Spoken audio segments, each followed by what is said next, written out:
صدقني كلمت ابو الدول اطمن عليه. Hold on, the last time that we were all together, minus Turks, was a month and a half. A month and a half ago, yes. Yeah, a month and a half ago. Yes. Because the last 2 episodes were already pre-recorded, which was Anbiya and Kamal, which were great episodes. I'm glad that everybody liked it. Yay. So yeah. Friends. We showcase you. We platform you. People are happy. Oh my God. So as you can see, Yani, we are somewhat rusty here. Yeah, I literally just went back to check which episode it was, the last one. It is episode... I know which episode it is now. Brave New Year. Brave New Year. Brave New Year. It's been a minute. Hey, welcome, Pastor Kabsa. It's your boy, Ida. What's happening? What's popping? Episode 241. I got the homie champs right next to me. Yo. I got number 1 in the building. Hola. Terex is still on his long vacation that we will explain to all in due time why he's on vacation. بس مبسوط. As long as he's enjoying himself, let him have we fun. can tell you that much. He's still a hater, so we still love him in my heart. And alhamdulillah, salam everybody. انت اللي الحمد لله على السلامة. Yeah. Welcome back, اسمه I homie. appreciate you. Honestly. Mr. Flex. Mr. No. Excuse me, sir. Mr. Clean. First off, I just noticed that table is also broken now, so I need to change 2 tables. عليك يا بقى, dude, you're focusing on the wrong things here. Yeah, obviously. Let us focus on your positive Return. accruement. Accoutrement. I have no idea what verbs you are using. لا, we're talking. First off, Happy New Year to everybody. Exactly. Happy New Year. I hope you guys had an amazing last December, and I hope you guys had an amazing New Year's. Alhamdulillah. We were not around each other for any of that. Nope. And also to the listeners, Happy New Year's to y'all. Wish y'all an amazing 2024. It's been a week about doing this point. I know, but Yeah. like, you know, this is the first episode back. نرحبهم. Yeah, because we were not going to do this episode, let's be honest. But we missed each other. Not y'all. Nah. Not y'all. We actually missed each other. كنا نبغى ناخذ سواليف بعض يعني. فwe're like, yo, خلينا نجتمع. So, yeah, we had a good couple of hours just having conversations. And at with some the point, boys. we were like, you know, I might as well, since we're here. So since we're here, you know. Exactly. Exactly. Since we're here. Like, if y'all looking for news, if y'all looking for some sort of conversations, it's not on this episode. It's going to be on the next one when we come back on track. This is called Sister Ada's Travel Diaries, part 4. No, first off, we're not doing my travel diaries. Okay, first off, how have y'all been? Alhamdulillah. All right, cool. Yeah, see, exactly. Yo. Okay, that's basically how we've been. Enjoying the new start to the year. It feels like it has a different taste to it. Salaha. There's achievement, there's purpose coming this year, inshallah. Growth as well, I'm hoping. The last year. It's like every year. So this is a wish list. Yeah, this is like, yeah. Last year was very up and down. Like I've had a little bit of time to reflect on that. Let's be honest. Last year was a downer. And it had a little bit of ups and it had a lot of downs. A lot of downs. Yeah. Even a lot of people that I talked to, even before I went on my vacation, I was in Dubai at that time. I was talking to Omar from Dukan, and we were having the same conversation. It's like you even feel in UAE, you feel like there was a lot of downs and ups. You know, it was like felt all across the boards. Even my boys abroad and even local. Everyone. The term I would use. I said local boys. Yeah. Anyway, the term I would use is roller coaster and not the fun kind. Oh yeah, there you know, thrills, yes, adrenaline, yes, but a whole lot of screaming. Yeah, not the good one. No excitement at the end of it. And it's more like, get me off this ride. Yeah, at the end of it, yeah. لحد ما يعني yes, can I go somewhere else now? Yes. I want to go somewhere else. I'm not happy here, sir. Our motto was مشي الليلة. ومشينا الليلة. لا مشينا الليلة. I think مشينا الليلة. يعني the fact that we're, you know, refreshed and ready to tackle this new year with new enthusiasm proves that. Are you not enthusiastic about doing? I'm so enthusiastic. Are you not refreshed? Oh, I am refreshed. Yeah, see, that's what I'm talking about. You know what? You're so refreshed, your color palette reflects it. You know? First off, I went out today. That's why I was wearing all white. That's what I'm saying. Since I came back, look, this is what I'm about. It's quite symbolic. Hold on. It's quite symbolic. Okay, yeah. first off. Listeners, when we entered his humble abode, we heard choirs like when he saw him, like, oh. And for those not actually seeing us, because you have better things to do with your eyes. We were talking about a clean cream color palette here. Don't say cream, bro. He's blending in with the wall. Yeah, I'm more of an ICU nurse than an ER nurse. Yeah, but with soft materials. Soft materials. Exactly. He looks angelic. Thank you. I appreciate Which that. I'm sure. I'm not going into my vacation first. We're going to talk about y'all. So I don't know. As much as you guys want to turn this around. Here, we're appreciating your wardrobe. This is what we're doing right now. This is not appreciation. This is where we're at the moment. Yeah. The second, when Turks was here, the second he walked in, ما قصر فيني. Then he walked away. Okay. Like he gave you a few. Exactly. Yeah. So actually, Tush gave me so much shit that when he was leaving, he's like, "Yo, by the way, fire hoodie." Once we're done with this, You know what I loved about that? That's like as authentic as we're all gonna be with each other. Exactly. I gotta trash you first, sir. Ashan, you know how much I love you. Thank you. Yeah, basically. Except number one. Number one gets no love. Number one has. I deserve no love. Number one, how you been? I already know. Me and him talked when I was on vacation. Honestly, it's more of the same. All right, let's start with the vacation. So, Okay. Yep, I deserve it. I deserve it. You knew you were gonna get away with depression, right? You're like, nope, I'm in too good of a mood for this right now. when he exhaled, I was like, I'm not having this. It's like more of the same. Exactly. Yeah. Thank you. New year, new me, son. Yeah, thank you for adding to the conversation, though. Like, at least try. No. We'll give you the shave. I'm sorry. Go ahead. Too long. Once again. Too long. Once again. Too long. Yes, sir. Honestly, nothing much. All right, good to know. I saw lots of movies. That's about it. Remember, 2023. It's gonna be the same as 2024. Yeah. But with more self-love, hopefully. There's a lot of self-love. That's kind of the problem. Yeah. But not, Okay. But not of self-care. Not a lot of. You know how I said 2023 is the year of I'm good. Yeah. There's gonna be more. I'm good. I mean, you're not really changing much, It's though. the first week of January. It's the year of I'm good. No, I think we're still too early to call how it's going to be. Because the last year, even though it ended, the effect of last year is still going on today. Of course. In terms of either regionally, internationally, or whatever you want to look at. And so it's too early for people to actually make that change. Now is the time is like, do I really want to be the same person? You're still in that limbo, right? So I don't think you're still going to have a I'm good year. You might have a I'm good year. That might happen. But I think that you should leave some chance that, something positive could happen. 2024 is the year I get jacked. Watch me. As in robbed? Or because I can make that happen today, son. You jack my feelings, Adil. See, that's not what I was going for, but I know, I made it weird. Don't you always? If I make it weird, I win.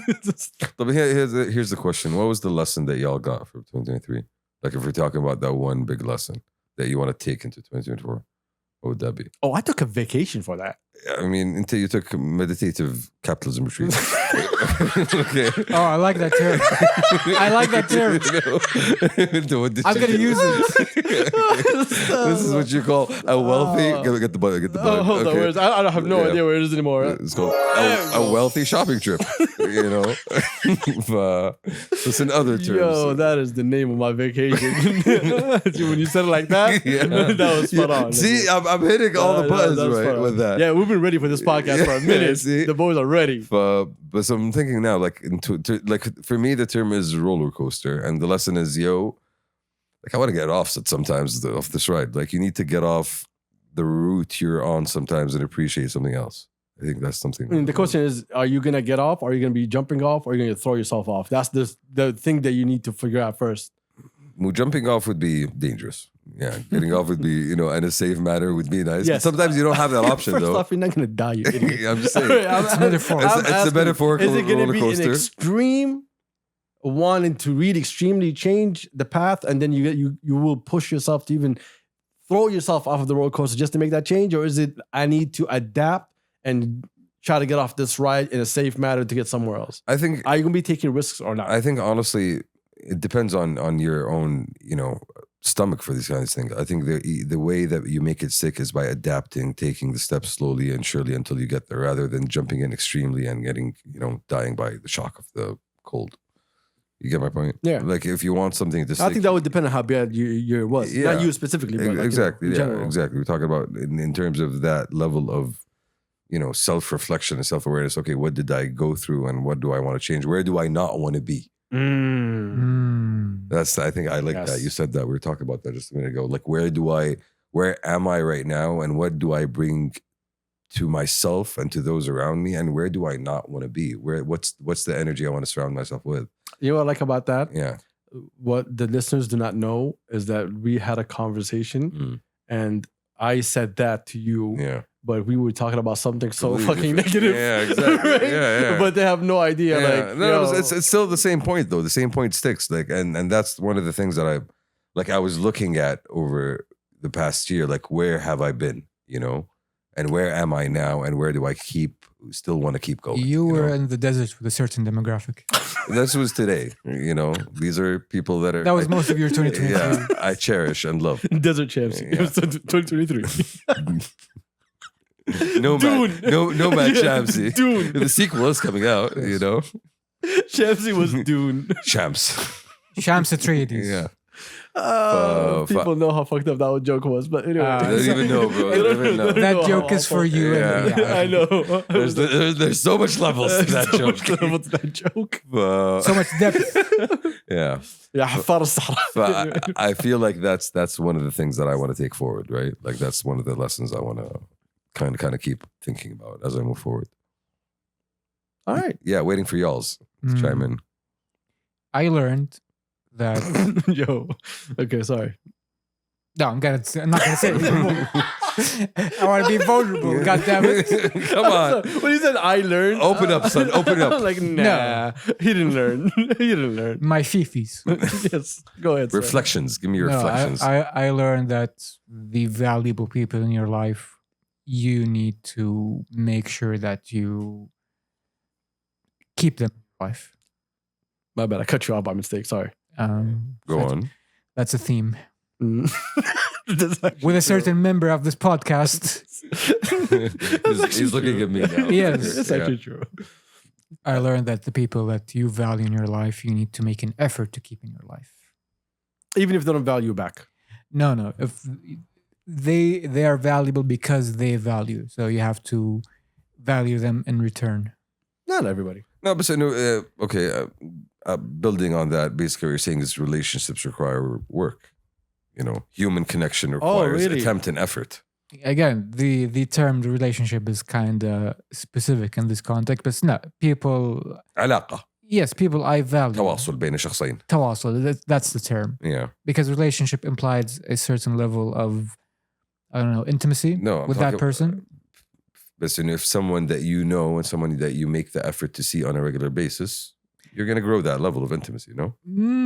Depends. Again, but it's a person that you know, every couple of weeks you get that realization, yo, this person, I should, أخي, واحد كويس. لازم أحافظ عليه. So that's my energy for 2024. Keep those people. واحد كويس حافظ عليه. Yes. Okay. Let's say it loud and clear. واحد كويس. واحد كويس. هو بيحافظ عليه. Listeners, If you want to be lucky, now's the chance. listeners, I'm Beginning of the The year. number one lottery. Exactly. Beginning of the year, we have the man has options. You know, listeners, I am. feel free to present yourself here today. We can end up. It could be you. Come on down. You want to make a new friend? You want snark and wit in your life? You know. Is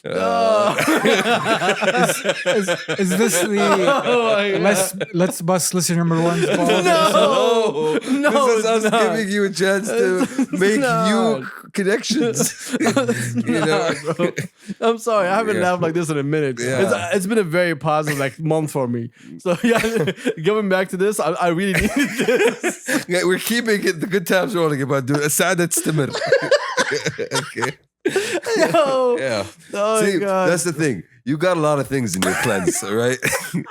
Roasting wasn't one of them. Oh hell no, it wasn't. Wasn't one of them, bro. Exactly. It wasn't on my to-do list. Hey, I want to be a different person. That wasn't it. That's the thing. Who am I roasting today? There's no one there about they speak different languages. No, Jay was telling me like you're too quick because I catch something and then like I just have to let it go.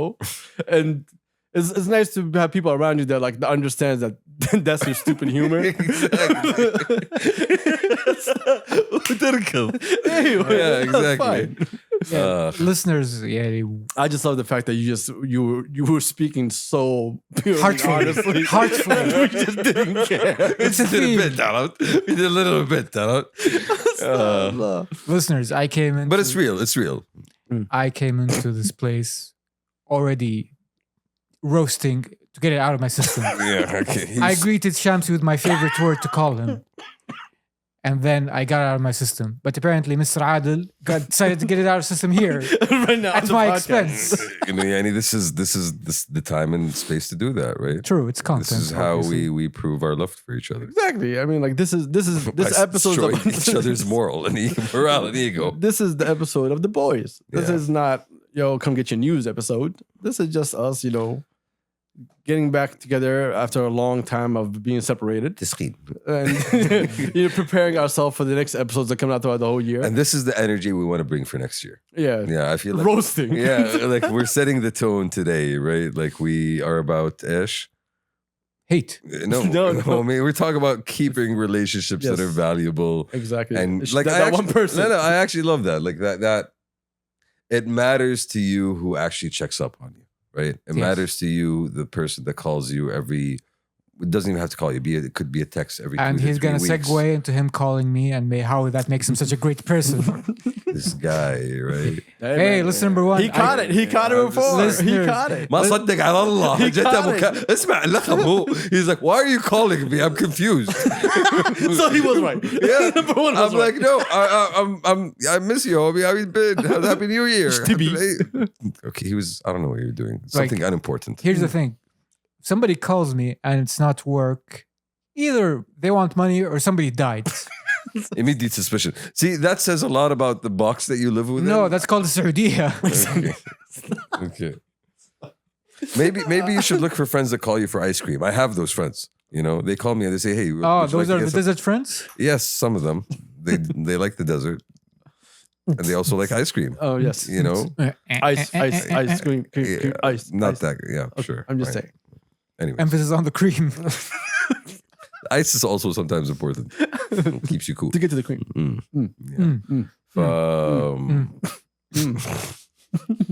Yes. Yes, Keep going. We love this energy. Keep this energy. Continue up, guys. Keep about this why you're energy such a up. good person. No, it's about recognizing the people that actually have the value that you would like to keep around you, whether in terms of the friendship or the growth or the exchange of information or just this person actually genuinely cares. Yeah, but at the same time, let's be honest that a lot of us are thinking about that and saying how that relates to me. So I could be doing something negative to number one that annoys the shit out of him. But to me, it's like, this is the norm of how I treat him. Right. And then he calls me up trying to be, the friend that he is. But I don't acknowledge that because I'm looking at how I'm supposed to be treated more than how I'm treating others. Yeah, that's not the energy we want to keep, though, right? I'm not saying that's the energy we want to keep, but that's the energy. That's also a trap when you're looking only at yourself. If you're not looking at your own behavior, you're just looking at others' behaviors towards you. That kind of asks a question, because for a second it sounded like, I'm not saying that you said this, but it sounded like saying, "Oh, how are people treating me is important to me of who I'm going to keep around," right? But did you do your due diligence and look also at yourself and what you're doing? That's also very important. Yes. Exactly, because I could want people to change in a certain way, but what I could be wanting from them is not something that I should be wanting from them. No, and it's not something that comes or flows from your own actions towards those people. Like one of the things we were talking about is about, hey, even if you're, moving in a certain way or doing certain things will happen a certain way because that's the external environment that's around you, right? Like I could be a duck and I'll be doing the duckish thing, right? I'll be just like quacking down. I'll be ducking it. Yeah, I'll be ducking it, right? I'll be just quacking down the river. And you might be mushak. So smoothly. And then a shark is going to come at me because you know what? I know. Listen, also, ladies and gentlemen, be careful of river sharks. Yeah. They're known to be deadly. Yeah, they go for ducks. Lake sharks. Lake sharks especially. Be careful. Lake Michigan has sharks on me. What are you talking about? They tear up boats. So the river shark? So the river shark is just not going to like my ducking ways. And he's going to be like, you know what? I'm going to take a feather from that motherfucker. I'm going to take a feather from that motherfucker. Yeah, exactly. That mother quacker. Yeah. So be a duck. Swim away. That didn't mean nothing. Yeah. He said nothing. He said absolutely nothing. I'm talking about different natures and how if you go peacefully along your way, you will still have people coming at you aggressively because that's their nature. Yeah, best باقي يقول, you know what? That's what Opposites attract. That's what I'm talking about. Astaghfirullah. I even don't. Basically, he's saying, you're talking about common fucking sense. The term is platitude, Shamsi. Platitudes. No, the term is valuing those who value back. He took my thing just now. Yeah, I was building on it basically. He robbed me before he robbed you. Okay, so we're just getting robbed by your feelings. This is how we're starting off. See, listeners? Champs robs feelings. Listeners. They roasted me, now we roast him. No, come on, we're not roasting nobody. This is all just love and friends talking to each other. Exactly. Catching up. This is catching up. Anyway, I don't agree with a lot of things that you guys said, but I do agree with some of the things that you guys said. Like always. Like always. I like to pick and choose the things and look at them a certain way. So your reflections for this new year, Abdul, how does it feel to arise in the year 2024? Well, arise. That's why I'm all white. See, the first part. I think, I didn't look at this year. I didn't look at January in any way, shape, or form. 2 episodes ago, before we left, I was talking about how I feel like I'm drowning in my own bullshit, right? And I'm having enough. So before I went on vacation, I already had that in my mind that, I need this, but I need this for so many different reasons than just a vacation, right? A lot of people who witnessed the whole vacation and went back and forth with me on everything, they're looking at it as just, is just having a good time on a vacation. Like, no one saw nothing on my vacation. Everything that I posted was maybe 10% of what was really going on. Keep in mind, ladies, listeners, and ladies and gentlemen, he did have a good time. It was a great fucking vacation. Nonetheless, not the point. Okay. So when we did our last episode, we finished NBA on Kamal before that, right? Before that episode that we did. Yeah. And then we dropped those 2. When I was leaving from here, so my first stop was, I did 4 countries, 12 cities. Okay? Okay. I started Dubai. And I think we figured something out in Dubai that we should have figured out a long fucking time ago. Which is? It is amazing to spend 3 days in Dubai before you start your vacation. Because for someone that's hard for him to unplug, you can't drop me off in a location and say, you're on vacation.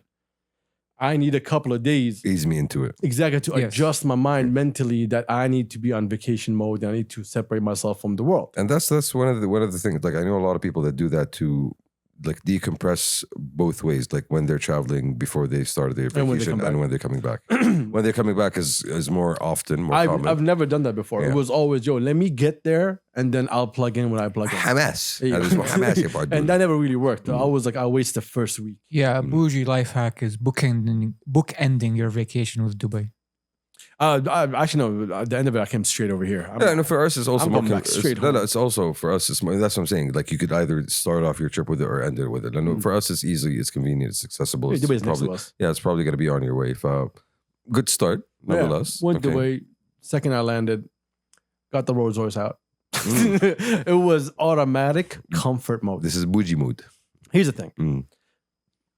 So, all right. Here. Look, if we're gonna do this, this is the whole trip. Okay, we are. Right? Yeah, we are. So I'm trying to keep the money aspect of it away from the conversation because the money aspect was just it was something that just added to what I was looking for. It wasn't the main. Wasn't the main? Yeah.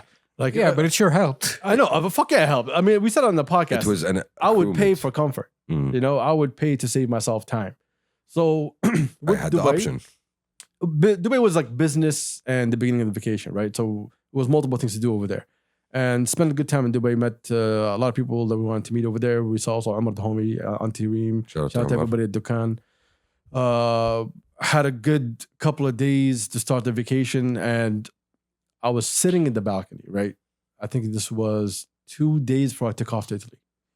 And I'm sitting there and the view was amazing, right? So I have all these towers in front of me. I have Burj right in front of me. You can see the water fountain. You can see everything. And I'm sitting there. I've got views. I have my cigar going and I'm just looking outside. And it was I think 3 a.m. So it was quiet. All you heard was just little cars. It was very quiet outside. And I was sitting there. I was looking around. And I think it was because in my head, it was always, okay, when you go here, when you go on this vacation, there's a lot that you need to unpack. There's a lot that you need to disconnect from. And there's a lot that you need to think about. So this vacation needs to be with that in mind. It can't be, let me just go and then, I'm feeling some sort of way. Let me just go have fun over here and ignore that feeling. I want to tap more into, hey, like, it's been a struggle. It's been really, really hard. It's been hard. So you need to really talk to yourself this time. And so I put that as a competition for myself. This is what I need to do. But in order for me to click into it, I just couldn't find the right rhythm. And then like a few days before we traveled, I think it was the day of me traveling, leaving Dubai. I was sitting outside and I was looking outside. I'm looking at all these towers. I'm looking at all these lights. I'm looking at everything. I'm just sitting there and I'm like, for 3 years, I've been asking Rabbi for something. For 3 years. And I'm not talking about I asked for like once or twice. No, I'm talking about 5 times a day, every time I pray. I ask for that. And never stopped asking. And of course, لما تدعي ربك بيستجيب لك الدنيا والآخرة. And sometimes you would say, I would like to have الآخرة, not have the dunya, right? And so Rabbi knows what's best for me and what's not good for me. يمهل ولا يهمل. ونعم بالله. So I was like, I always had that belief. So I was never really angry that the thing that I was got أدعي له wasn't really happening. It never made me angry. It just is, this is the process. So I was like, 3 years you've been asking for something. Maybe you're asking for the wrong thing by now. Because you didn't see the results that you were looking for. Maybe it's not meant for you. Yeah, maybe it's not meant for you. Maybe you should go bigger. I didn't think, hey, maybe it's too big for me. I should go smaller. I was like, no, maybe I should go bigger. Maybe I'm thinking too small. That's a mindset. Yeah, I was like, I'm not going to look at it as in, wallah, I'm not good enough to do certain things. I'm looking at it as in, no, maybe I'm better than that. Maybe I have more potential than I think. That I actually thought or believe in. Exactly. So I should really look at it in a bigger picture. Because what I was asking for, even though it can be attainable, it's not going to have a major shift into my life every single day. Maybe I need a major shift. Because throughout my entire life, I've been having major shifts in my life.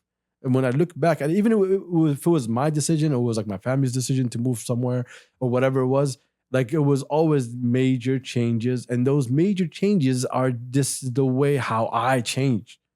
So I was like, okay, maybe you're thinking too small, little man. All right, how about you be a big boy? Ask for something bigger, something that's going to make you work harder. Something's going to make you be agitated. Something's going to make you go harder every single day. Something that's going to bring you back to yourself. Not only bring you back to yourself, something that's going to put you out of your own head and say, yo, this is bigger than me. I want to do something bigger. And that's what I'm saying. That's one of those changes that allows you to be in a new environment and say, okay, how am I going to deal with this now? Which is something that you've been doing for a long time. Yeah, but like how many new environments have you experienced and had to master or conquer? A lot. A lot. And you still keep finding new ones. And I keep...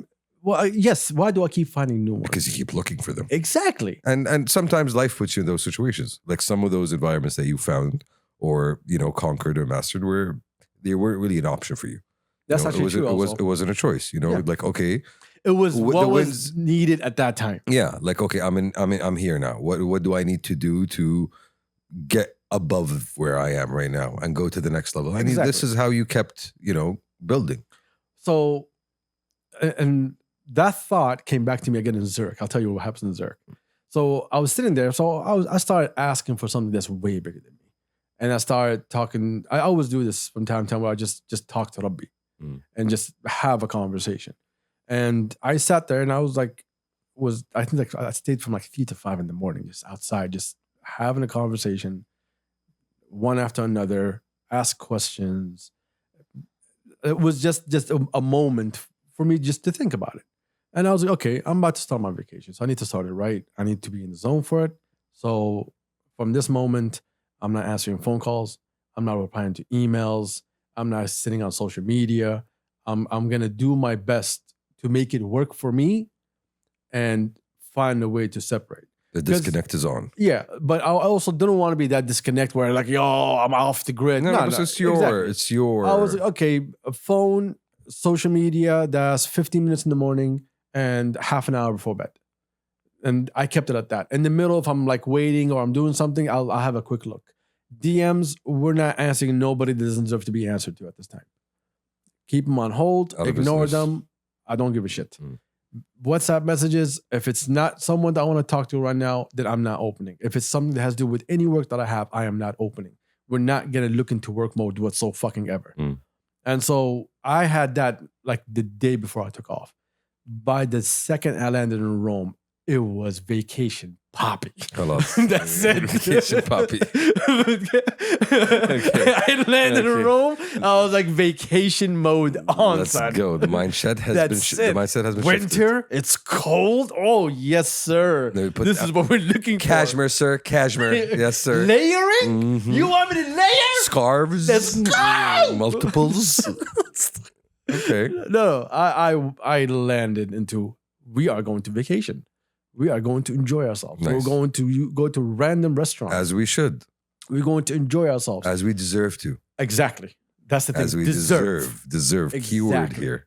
Because you've been putting off this vacation for how long? This is actually the first real vacation in 10 years. Exactly. Okay. So literally. And you know what happened 10 years ago? A decade ago. Yes. Yeah, exactly. You know, so, and again, major life shifts and moments. It was a big moment. The vacation was a celebration on its own. It has multiple celebrations, and one of them was it's been 10 years. It's a celebration cake. Yeah, with so many layers. Exactly. I just can't, like, I really apologize to the listeners. There's a lot of things in my life that I keep super fucking private, and I'm not going to bring it to a podcast at no cost. Let me just put it this way. The man is wearing white. Okay? That's how happy he is. Okay, Anyway, he's wearing white. It was by coincidence. Yeah, I'm I'm just saying, bro. I'm just saying. You know, it's very symbolic. I know. At the same time, like He's radiating positivity. Yeah. is ridiculous. I know. Anyway, let's get back. To Cashmere. So Rome. Last time I was there was 2018, right? That's a while ago. That was a while ago. And so landing in Rome, I already did the whole sightseeing thing, so I wasn't gonna do that again. Okay. I was like, I'm just gonna go do light shopping. I'm just gonna go enjoy the city, enjoy the food. Light, you said. Every hotel I went to, when they had to take down the bags, I had to tip everybody. Bags. Yes. Bags. Anyway. Plural. So went bunch of new restaurants, went everywhere. Like every restaurant before used to be, listen, boys, Madrid location, anywhere. Did you try this, try that? So, word of mouth. That's how we usually move. And now we had a plan. Now it was just, open up Google Maps, click on restaurants, and look at reviews. Exactly. And just start. Okay. So exploration mode. Bro, I went to this one restaurant. The whole menu has truffles. The whole restaurant I would down for that. runs on truffles. I'm also down for Depending on which season it is and what truffle season it is, this is what they're offering at that time. Give me vacation poppy more. And I'm telling you, like, this menu keeps changing on the seasons and what type of truffle. They're all about that truffle shuffle. Exactly. And they were not joking, bro. Like, everything had truffle. Like, everything. Well, that's one of the benefits of going to the capital of Italy. You will get the food. Again, you know me, I love Italian food. Yeah. It's home food to me. So going there, I was like, I'm gonna try everything. And it brought up a very good question that I'd like to ask here. Which is? I wrote down a couple of things I want to ask the boys. Reflections upon food. Yes. There's sometimes things happen and I just, let me take notes of this. Okay. So I can come back to the boys with this. Okay. So we went to this restaurant, right? When I pulled up, there was an Italian old lady that was greeting me. Yes. Yo, how about you come in? How about you come in? The term is nonna. Okay, nonna. Okay. So when I saw that, I was like, oh, mommy, we're going. That's it. That's it. Grandma's here. It's going to be good food. Okay. The food was great. I'm going to tell you the food was bad. But it got me thinking. If Adil had a restaurant and I put my mom at the door to greet people, okay? Okay. Y'all would kill the fuck out of me. Society would destroy me. Wait a minute. Wait a minute. Shamsi, if you had your mom work at the door of your restaurant, what the fuck are they going to do to you? No. I'm talking about the idea of home-cooked food. No. It's a restaurant at the end of the day. And they're talking about restaurant. It's a business establishment. I know there's a lot of famous moms in Riyadh that have No. This is not I'm Usr talking Muntiga. exactly. I'm talking about this is a restaurant in a very high touristy area. And imagine my mom or your mom at the door trying to greet people to get them in. What would they say about you here? Yeah, exactly. That doesn't fall within our boundaries of how we would run things. Yes. She'd probably be in the kitchen overseeing the kitchen, overseeing the kitchen. Yeah. I would have put my mom in administration, but I would put your mom in the kitchen. That's your problem. There's going to be the benefit of that is, hey, Did you hear my mom's food, whether she's overseeing the kitchen or probably overseeing the hospitality aspect of it. But it doesn't matter. Even if your mom is not in the kitchen, even that lady could have just been a job for her, right? She's a fake nana? She's not fake. She's real. Okay. I'm just saying. Somebody's nana. Yeah, like when you see it, you love going to a place where you see like a grandmother inviting you in, right? And when you see that, you're like, this is comforting. But if I do it right here, see, that's the thing. Yeah, true. Very true. Very true. Adil, you just described the discomfort of the Walmart greeter. Okay. Go on. Is this a phenomenon? I understand what he's going with. Explain the phenomenon. The Walmart greeter is, if you go to a Walmart, you will be greeted by a very, very old person, and it's very uncomfortable. It's a job. Okay, when we say greeted, he basically... Literally. This is, حياكم الله. Okay. Come in. تفضلوا. To make you feel like coming to a very comfortable, homey place. And it's a person who's over 70 who's still working, and it's very uncomfortable. So this is the job description? Yes. Be old. This is exactly. Okay. Yes. And not have hands. That's it. Probably. And just have a smile on your face. And be able to form sentences. Okay. It sounds like community service, honestly. No, it sounds... honestly. By capitalism. It sounds like... Capitalist CSR. It sounds like this person's children failed him. Yeah, honestly. See? Also sad. And I was really thinking about that. I was like, hey, I would love if I walk by and see a mother at a restaurant. تعال ولدي تخش. I've seen actually a video of this tourist who's walking around, and she sees a food truck. Basically, it's not a food truck; it's like a food station that does الجيمات or something like that. And she was asking. There was a guy standing, and he was actually the son. And رجال كبير مطول, like you see a big beard, and he's like, yes, that's like my mom actually cooking, and she's asking to try it out basically. And he offers her a full plate. It was actually two tourists. He offers them 2 plates, and he's like, guys, this is on us. It's on the house. And the tourists just got so emotional. They're like, oh my God, this is incredible. This is crazy. So that might be starting to change, right? That shift. And that's why I'm saying in the kitchen is different, because that's where the skills shine. Yeah, because your mother was the house chef, right? She was the one, when she makes the food, you stop for your mother's food. Not my mom, but somebody else's mom. I'm giving you an idea. Yeah, exactly. خالتي هو فضح. I didn't say nothing. My mom. Auntie, I told you Auntie. No, shut up. She runs the house. I always told you. She runs the mansion. You deserve better. She runs the mansion. I told you you deserve better. Press the button. I told you you deserve better, Auntie. Yeah. Auntie, you deserve better. Yes. The estate is run by dear mother. By dear mother, but yes. there's other people that are involved in procuring of nourishment. Procuring of nourishment. AKA the outside kitchen. Yes. Anyway, but again, you get the point. You understand what I'm trying to say? Yeah. I just felt like, It's quite welcoming. It's amazing. And it makes you feel at home. And you're probably going to get some good food out of it. But that's your mama. I mean, yes, but see, again, what am I doing here? Serve your mama. No, I am serving culture to you. I'm serving love to you. Your mama won't serve. Again, not... Anyways, by the food. Yes. Okay. So anyway, enjoyed myself in Rome. I went and I linked up with Yousef. And Yousef is I think I posted about him as... One day we're going to have him on the podcast. Yousef is a Saudi kid who is studying fashion in Rome. He studied pattern making in Florence. Okay. And I met him here in Saudi. Then when I went to Rome, I gave him a call because I know he works in Rome now. He's studying in Rome and also working. من أهل البلد. Nice. Okay. And ولدنا. It's one thing to hear someone talk about how he's passionate about just materials, about patterns, about just being a craftsmanship as something that you really love. I like that word. And working hard. And I sat there and I just, like, I went to the spot where he's working. Like, I reached out to him. I was like, listen, I'm here in town. I'd like to spend some time with you. Tell me when you're free. Let's link up. And he was like, hey, would you like to come to Gaetano's office?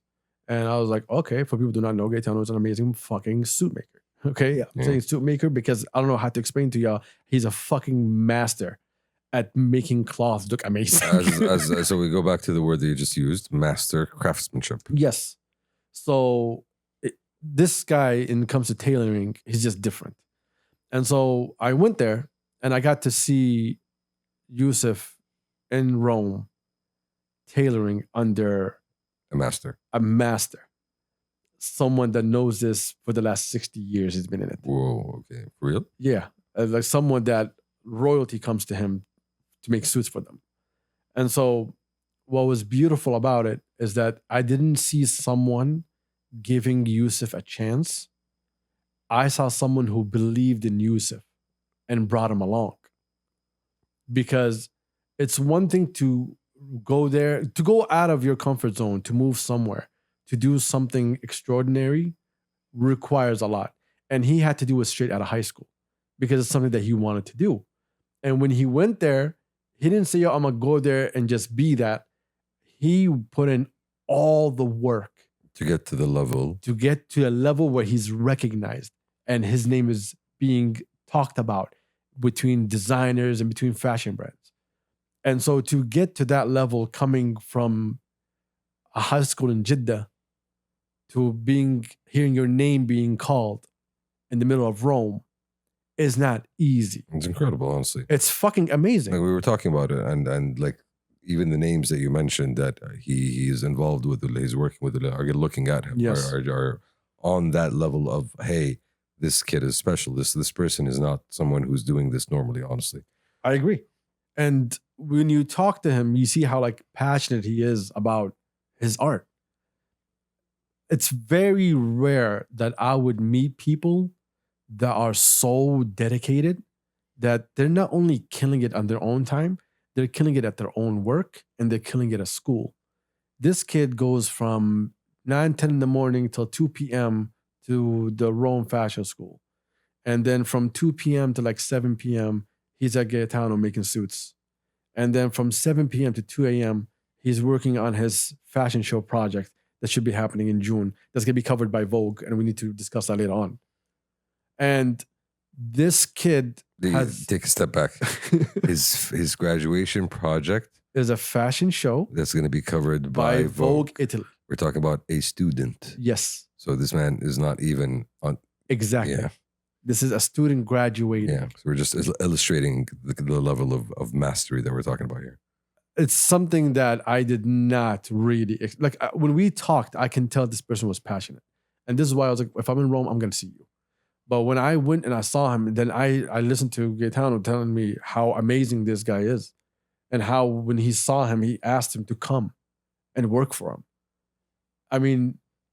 My guy, you have to really put in those kind of hours if you want to be in those kind of positions. And not just that, having that level of passion to be able to work from 9 till 2 nonstop every day just because you have a dream and you have, a goal that you're trying to pursue. Exactly. I mean, he used to tell me, he's like, sometimes he's like, my fingers are all bleeding while I'm going to bed. Like I'm dragging myself to bed because I'm just mentally exhausted, physically exhausted. And I'm like, you're here, you're being talked about because of those hours that you put in. The GOATs who are the GOATs is because of the training. It wasn't because of the game. Mm. The game just solidified who the fuck they were. The training is where it all started. And those hours that you're putting in is the hours that's giving you those platforms where you are spoken to with respect at a very young age. He's literally crafting his own steps to success. Exactly. Like you are building your own path. No one gave you a handout. Exactly. No one said, I'm going to take you there. You went on your own because you believed in yourself. And your talent got you recognized. Exactly. And is giving you the plaudits, even not even the plaudits, but the merit that you deserve to be in that room.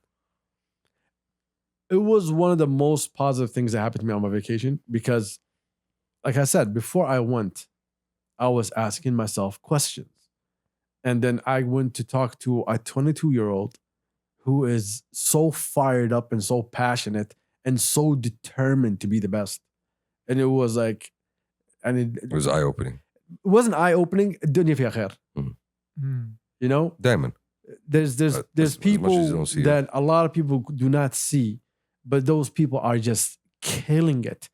And they're doing their best and killing themselves in the process. just for them to be, not to be called number one, to earn number one. Would you like a mirror, Abdul? Let me get there. Yeah.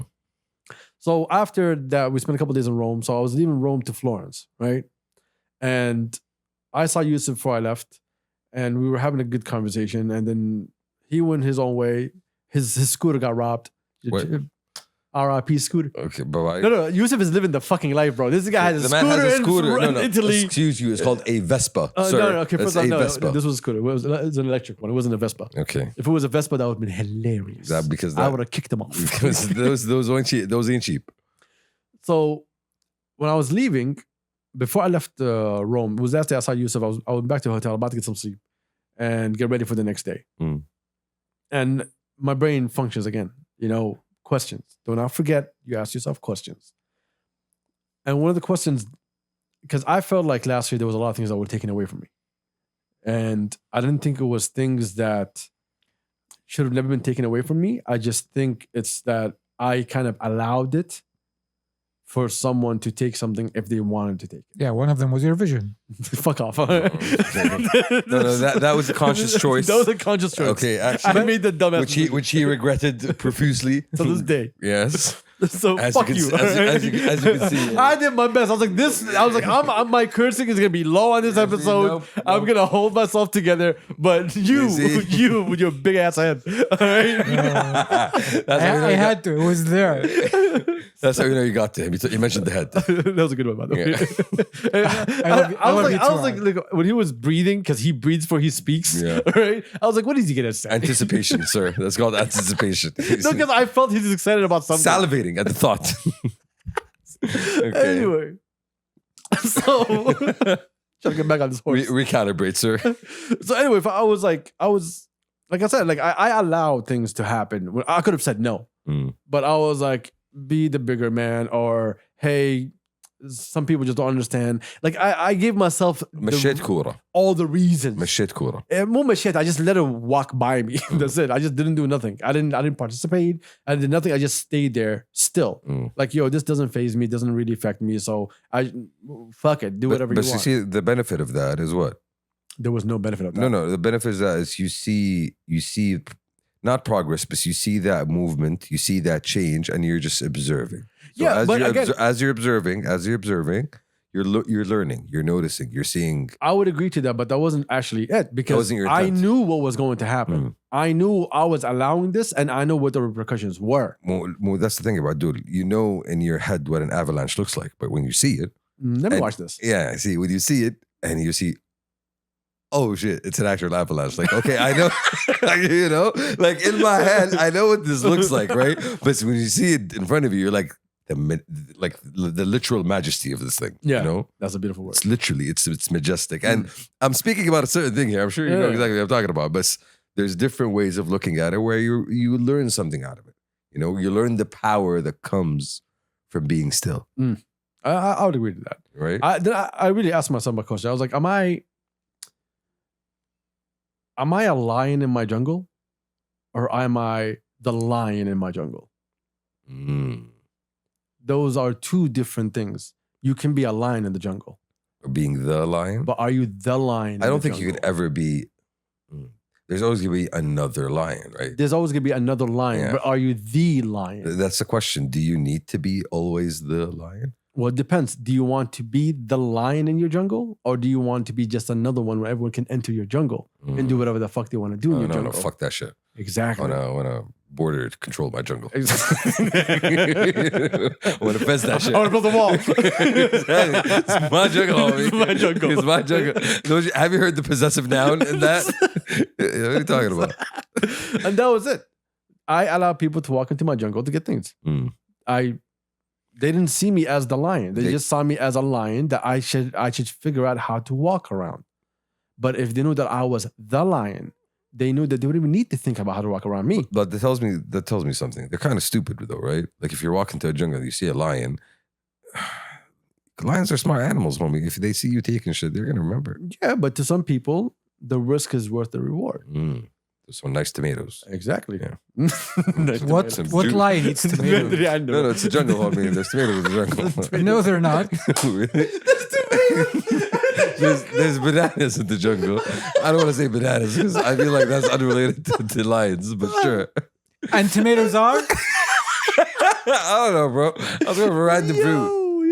Or vegetables. I don't know. Fruit, say gazelle, say impala, say something. I mean, no, bro. We're talking about people. Never mind. So lions. Yeah. So lions. God, I hate you so much. We're talking about people picking fruit where we're not supposed to pick fruit. Okay, you're not gonna take an impala. You have to work for an impala. It doesn't work for the fucking metaphor, you idiot. Okay. Yeah, love. Anyways, lions. You know, I'm telling you, bro. I love this podcast. massive carnivores. No, I feel like we were on a good roll there. So yeah, so you want to be the lion. You want to border control your shit. I don't want to border control nothing. Yeah. You want to no. You want to be the lion, so nobody actually has the balls to come close to your jungle. You can come to my jungle, but you gotta respect where you're going into. Mm. You better ask if you want to take something. And no tomatoes getting picked. Yeah, and look, the number one problem that I faced like over the last couple of years here is that I'm dealing like in one part of my life, I'm dealing with businessmen that know how to do business, where they know when you come into business negotiations, there's things that I want, there's things that they want, and it's our job to figure out where we're gonna sit in the middle and agree on things. But I constantly find myself dealing with these kids and these amateurs who think they're businessmen, and they're talking to me about what they want, and they're not trying to give up anything in return. Let's go back to that word. Amateurs. Yes. Okay. But again, you are in a position now that you have to deal with a lot of people that are new to the market. You have companies that hire staff that are in no way capable of answering certain questions or being able to conduct deals. And you put him in a position to conduct a deal. And he goes into it thinking about, oh, I'm just protecting this company. And in reality, in business, there has to be a middle ground for both of us. This is why a lot of businessmen like to deal abroad than local. Because abroad, you know what we're coming into. You want something, I want something. Let's figure out how we both win in here. The culture is understood that in at the end of the day, there's a middle ground where nobody's happy, and that's probably where all y'all should be. And that's fine. There's an understanding that 5% is okay. Not, oh no, I need to make 30, 40% in order for me to do this deal. There's a lot of people that don't understand. They think every business deal is the deal that should make them into billionaires. They don't understand that this is business. This is ongoing. And so I find myself that I'm dealing with people that I should not be talking to. I should not be put in this position that I have to explain something specific or how we conduct business or how the things that we offer and how if it gives them value and gives us value. Because if you don't recognize it, exactly, then me explaining it to you is probably not going to make you appreciate it. Exactly. Okay. And so let me look for people that actually do. Rather than me walking up to you and telling you, hi, I am a lion and this is how I want to do business. Hear me roar. Yeah, exactly. Yeah. I'm just going to be in my jungle and you're going to come to me to do business and it's going to be also on my terms in the same way that it's also on your terms. Because I can't be just giving away things. I just can't do that. I did that. I helped out. I did whatever is fucking possible. There are people walking around posting about the great things they did this year when they know that I opened that door for them. I gave that green light for them. I make it even worse for them. I never talked about this. Shamsi knows about this because, these are things that we keep off the podcast and keep away from people that are not really close friends of ours. But there are people that y'all champion. They would not be where they are if I didn't make the call. But they don't want to accept the reality that someone made them into something of value. No, they want to think that they always had the value. That's perfectly fine. You can always think that it was your value. I never came and said, yo, I'm doing this for you. I did it because I believed it was right. And all you had to do was just say thank you rather than try to take more out of me as if I'm supposed to give you more.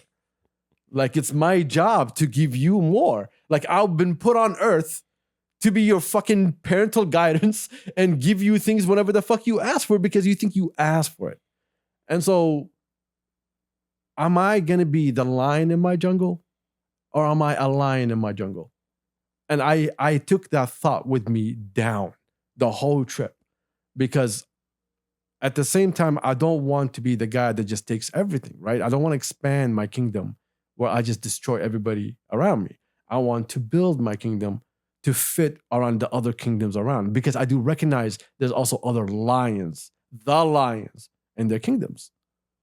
And so figuring out how to build such a culture where we need to push out these amateurs and bring in people that are actually have value that they can provide and give, and also understand basic fucking business practices.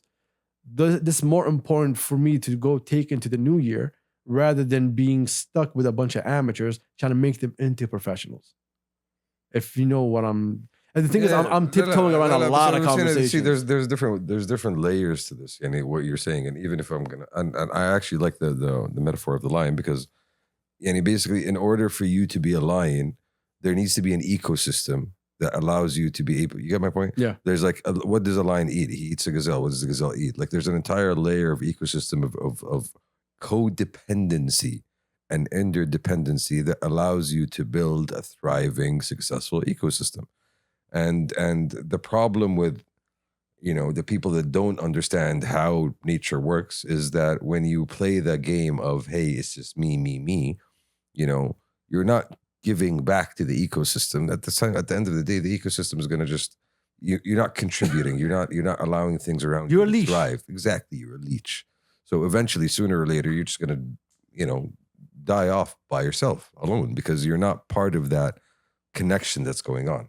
And I feel like that's something that we've also seen. Like one of the things we've had the opportunity to witness is just that the dynamics between everything around us, right? Like how things are connected around us, and where movement begins and how it ends and how it plays out. And it's good to know.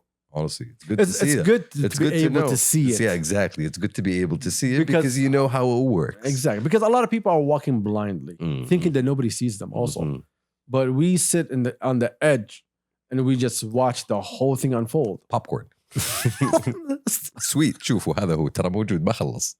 So anyway, went to Florence, the home of meats, right? Went to these amazing restaurants. Everyone's going to ask me for a list. Don't ask me. I literally just used Google Maps to find them. I got this. Don't ask me either. Found some amazing steaks. Florence is always beautiful. What surprised me was when I got to the hotel, he asked me, he's like, when was the last time you were here? I was like, oh, I was here. He actually asked me, he's like, have you been to Florence before? I was like, of course I have. And he Cultured was like, man that you are. Of course. Yes, sir. I know. I need these towns. Yes, I know these. I know friends. I know. I know Medici's. Anyway, so I was like, he's like, before or after COVID? Now, I didn't understand what he meant by that. I was like, before COVID. In my head, I was like, COVID was a couple of years ago. I mean, like, how different is it going to be? And when you went outside, you can tell how different it was. And last time I was in Florence, it was very local. You didn't see much international brands. You didn't see much international presence. It was all local all the way around. And it gave you that feeling like you are really in this little gem that's just Italian from like A to Z. Yeah. And it's always been the word you just used is right. It's always been a gem of Italian culture, right? and their own Florentine culture, like the whole Renaissance, all of it. Like a lot of it came from Florence, or was inspired by Florentine. Florence was a big deal. Yeah, it was Florentine artists, Florentine traders, merchants, all banks. So yeah, exactly. Banks, capital B. Oh, capital B on that one. Bank. So went out of my hotel. There's a huge Louis Vuitton in my face. I'm like, oh, okay. This wasn't here before. Oh, a Prada is right behind it. Oh, Burberry. Oh, Alexander McQueen. Oh, okay, guys, what the fuck is going on over here? This wasn't here last time I was here. It's called capitalism. Yeah, see, I understand capitalism. Me and them are best friends. Okay, but this wasn't here before. Transformation. It was a huge transformation since COVID, and everybody lost so much money. Especially Italy got hit really hard during COVID. If one of the worst hit countries, if not the worst. But it got me asking a question. I know as Florence, I got hit. Oh, by the way, we're taking Florence, as Italy. We're taking a wild guess on this because we don't have the actual data. But if I did, I'm a بلدية حقت Florence, right? I got hit. I need to make money. I need to generate money. Me as a business owner, as someone who owns this land, do I want to give it to Louis Vuitton and Prada for them to slap their names all over it and to change the whole front of this historic building? Or what do I do? And I couldn't find an answer for that. I think that's the only thing that they could do. I mean, you built 3 different like shopping areas for all these brands. Who's going to pay me? It's all about, at the end of Exactly. the day, how much am I going to make? And at least, honestly, as Yani, I haven't been honestly to Florence, and I would imagine how weird it would be for you just like seeing that transformation from one part to the other. And at the end of the day, at least they're getting that luxury brand that's going to give them that sense of prestige rather than a Walmart, right? Yeah, you can't. With an old Italian greeter. You can't eat cultural heritage. It won't put food on the table. But for me, as a luxury brand, you're putting me in this beautiful ancient building that's been here for 600 years. Yes, sir. Please, yes. Let me take some of that history, waft it into my nose. You know, Isn't that the strategy that Apple uses for its flagship stores? It does, but it doesn't really take a lot of historic buildings. It actually takes great locations. Locations more important than anything else. Iconic locations. Yeah. But by the way, I think it was in Zurich. It was the first. I think it was Zurich. It was the first shitty Apple store I've seen in my life. Oh, Really? It looked super basic. the Swiss did something bad. Surprising. Surprising. The Dutch Swiss. The Dutch Swiss, the fake ones, Yes. not the real ones. Anyway, Florence was beautiful as always. Just to enjoy the culture, enjoy everything. Now, the beautiful thing about this trip compared to everything else I did is that I had a car from day one. Okay. And as a person that anyone who knows me knows that I love to fucking drive. And when I drive, it's the only time that I would actually shut the fuck up and actually listen. Because you vroom vroom. Exactly. Yeah. Focus. And so when I was leaving Rome, right, I was like, listen, I'm going to be behaving myself. This Range Rover is not going to be flying all over Italy. Exactly. The speed limit is 130. I am doing 130. I'm going to enjoy this travel. I'm going to enjoy this trip, and I'm going to just enjoy this traveling around the whole side of Italy, right? 10 minutes in. Okay, I'm on the highway. No. Here's the thing. Someone told me this before I went there. He was like, FYI, to Italians, driving laws are a suggestion. Okay? Sure, they do have Ferrari, so I do understand that. Oh, no. I'm talking about a suggestion in every single fucking term. Okay. Oh, light. Cool. Okay. Sure. I'm gonna walk here. No, you're not. No, I'm gonna walk here also. Okay. Oh, I'm on a bike. Oh, I'm gonna turn on this car even though it's coming my way. Oh, wow. Oh, دبر نفسك.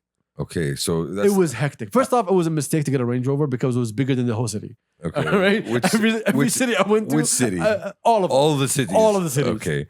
Minus Rome. Rome was actually... so we're talking... It was car friendly in Rome. We're talking about going to scenic medieval towns that don't have roads. Yeah, that were meant for horses. There you are. And then carriages. And then you're walking in with a fucking Range Rover. Yeah, with a fucking huge ass SUV. Just pushing people, bro. I'm telling you, like I was the road.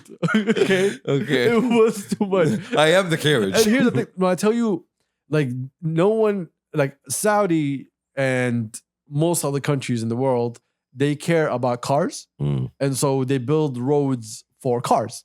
Yeah, see, that's the thing. Most other countries of the world don't have 2,000, 3,000 year histories in towns, you know? Yeah. But again, if you're going to build a road for a car, then you need to put the laws down so cars and pedestrians kind of have an understanding. Okay, but dude, you know who built the roads in Italy? I know who built roads. They were called the Romans. Okay, you know what they had? Armies. I know. This was the point. So I was expecting them to have like big, wide streets, not narrow streets. They had big swords. They didn't need a lot. Okay, let me tell you. Let me tell you. Okay, how much they don't give a shit about cars. Okay. Like you would drive through an old town, right? And people like the restaurants would have their tables on the same road that the car drives through. And because they're used to tiny little cars, no one was thinking that I had this dumbass, obnoxious SUVs that come through here one day, right? So imagine you sitting there having a pizza and then just a Range Rover pushes your table to the side. Wow, as you pass by. Excuse me, sir. Like you're actually pushing people aside. If the table is on the road and I'm on the road, guess who has supremacy here? Supremacy. Okay, it's my front bumper. Like, Giuliano, can you remove this pizza? Okay, there's a Range Rover coming through. What the fuck? Yeah. Exactly. Wow. I'm driving. I'm not gonna park for you to sit with your table. Did you not ask the rental company if Range Rover was a good idea? Well, see, here's the issue. You don't ask for Range Rover. You want Range Rover. Exactly. There is no additional question. I say I don't want to do that, but thanks for saying that, number one. Okay, I appreciate you on that one. I understand. I got you home. Because I had two options. Okay. Either one, to get a Mercedes van so have enough space for all the luggages I was going to carry with me. Thank you. Yeah. And I was like, I'm not going to ride around in a Mercedes van. Okay. So I was like, you know what? A Range Rover. Hello. You know, it's as wide as a Mercedes van. It's not. It's Okay. ما عليك. It's wider. ما عليك. It's wider. Okay. Okay. But I was like, yo, a Range Rover would be better than a Mercedes van. Mm. As you can see, It was not. It was not. Please, I'm not. Don't even do the math on the numbers. Okay. Anyway, so we're not even. so, Not even. so Okay. I go. No matter day. No matter day. Yeah. Anyway, so we go right, and I'm driving on the highway. I'm doing 130. I will respect Okay. driving in Italy. This is pretty sad. Okay. And then there was no Sahar in Italy, by the way. There was, but I didn't get no violations. In Yeah, I Italy. believe it's called Saharino. Okay, fuck you. So I'm like, I'm gonna do 130. بحترم الطريق بحترم الناس. I'm gonna be a representative of my country and my people. ونعمل مواطن. Evil. ونعمل سفير. There's a 2003 BMW Estate right behind me, high beaming the shit out of me and pressing the horn for me to get out of the road. Right? I'm on the left lane. I'm doing 135-ish. Right? Actually, that wasn't the horn. He was just speaking Italian.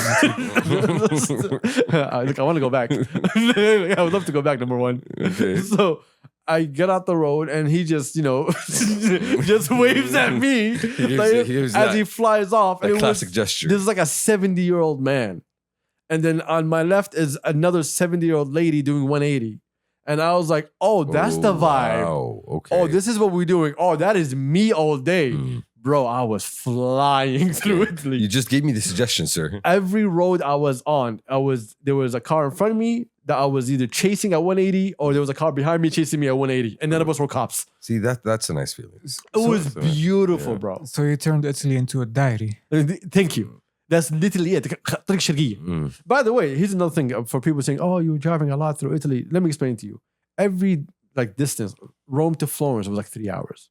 So everything's close. So everything, the longest ride that I had was 3 hours and 40 minutes. And keep in mind, people, that this is fertile land. So they do have towns like كل نص ساعة. كل 10 دقايق, That's actually. literally, yes. Yeah. There's things happening. Yeah. You will find like little villages everywhere and farms everywhere. Yeah, like hell, exactly. man. And you're just driving through the mountains, just enjoying yourself. And you're just looking at the views and enjoying the views weather. are amazing. Yeah. No, it was great. Went through tunnels flying, came out flying. It was just like when you drive like that and everybody understands what they're supposed to do, like that's my vibe. No, but that's part of the enjoyment for you. Like in this trip, I feel like that whole process of going from one place to the other. There's the discovery. There's the and the flexibility to do whatever you want. Yeah. So for one day in Florence, I was like, okay, you know what?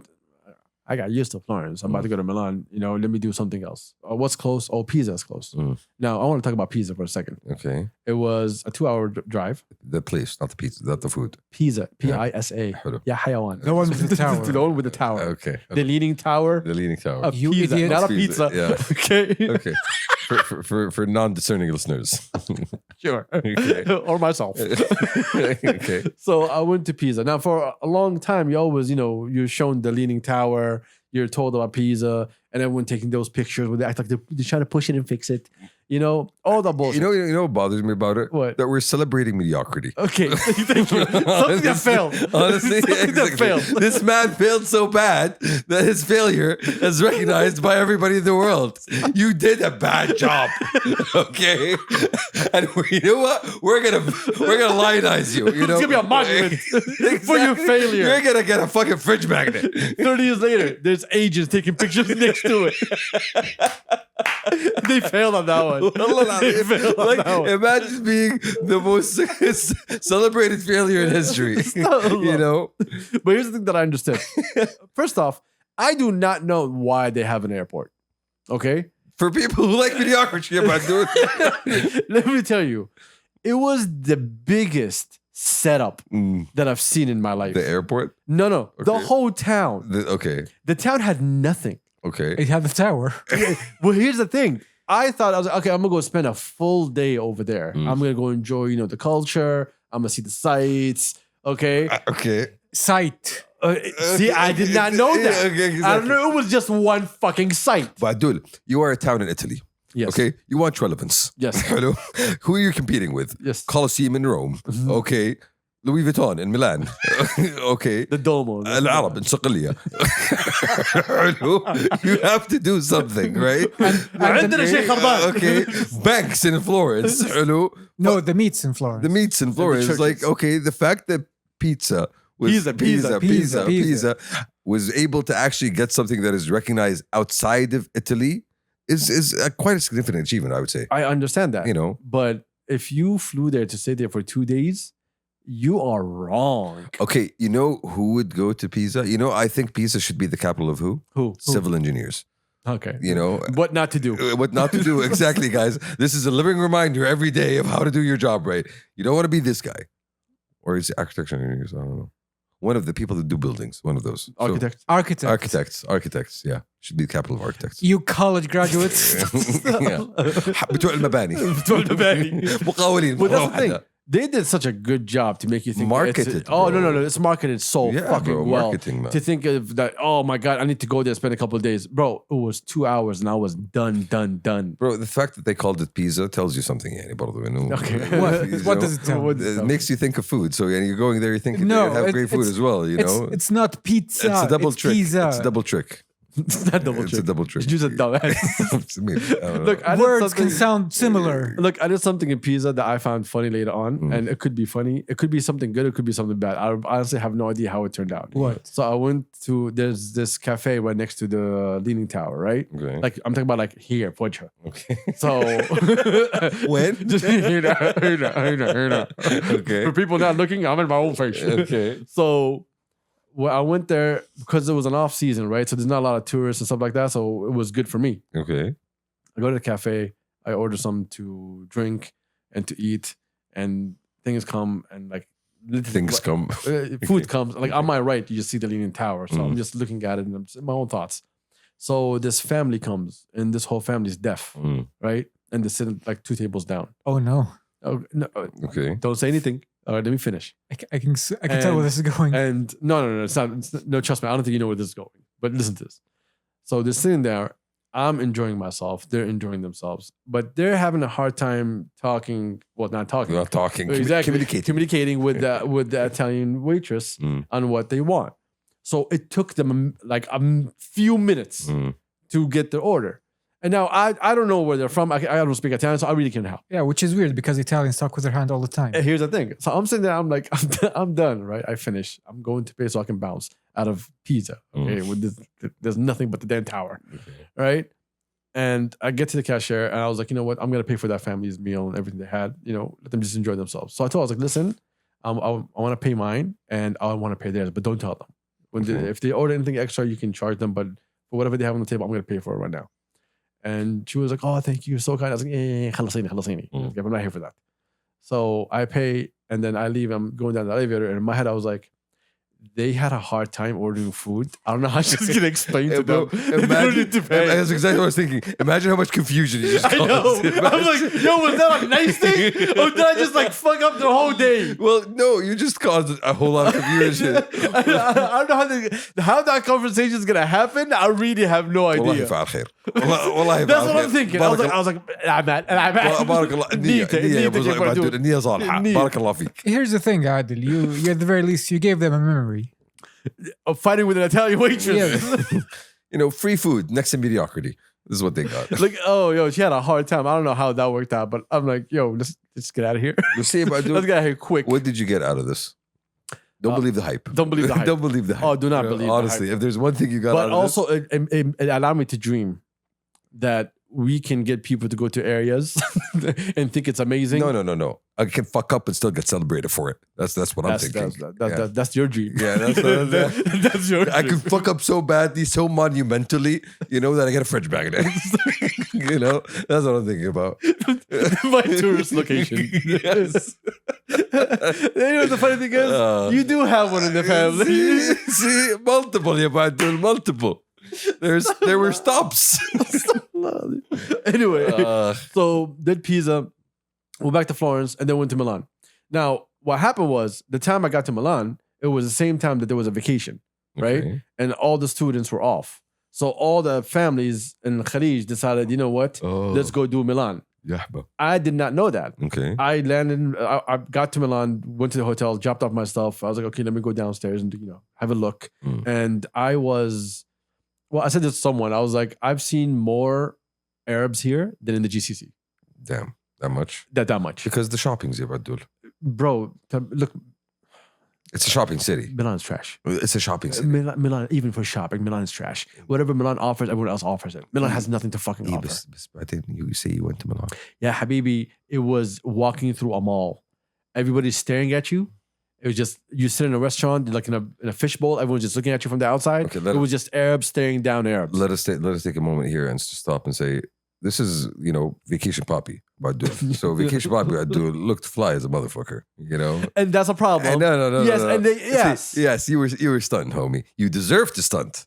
I love it when you stunt. Yes, but again, you were stunted. Yeah, okay. So that's gonna get you eyeballs, bro. What are you talking about? Again, it wasn't about what I was wearing because I think the people around me were basically nowhere near as stylish as I was. That's their problem, not mine. I'm not gonna say that. But what I'm saying is that there was a lot of eyeballs that were unnecessary. And also, let me tell you something that I didn't say from the beginning. I promised myself on this trip every time I see an Arab, basalim alayhum. And that's what I was doing. Yeah, by the way. By the way, no one liked that around me. Everyone hated that. What are you talking about? Why? I love your uruba. I'll tell you why. I was like, every time I traveled, it's always been the same thing.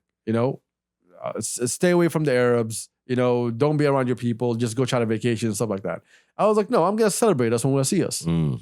Because the first person that was negative toward me was a Kuwaiti guy, but that's Kuwait. That's a different. That's like on brand. Yeah. That's on brand. Yeah, that's just Kuwait. I expect nothing less than y'all. So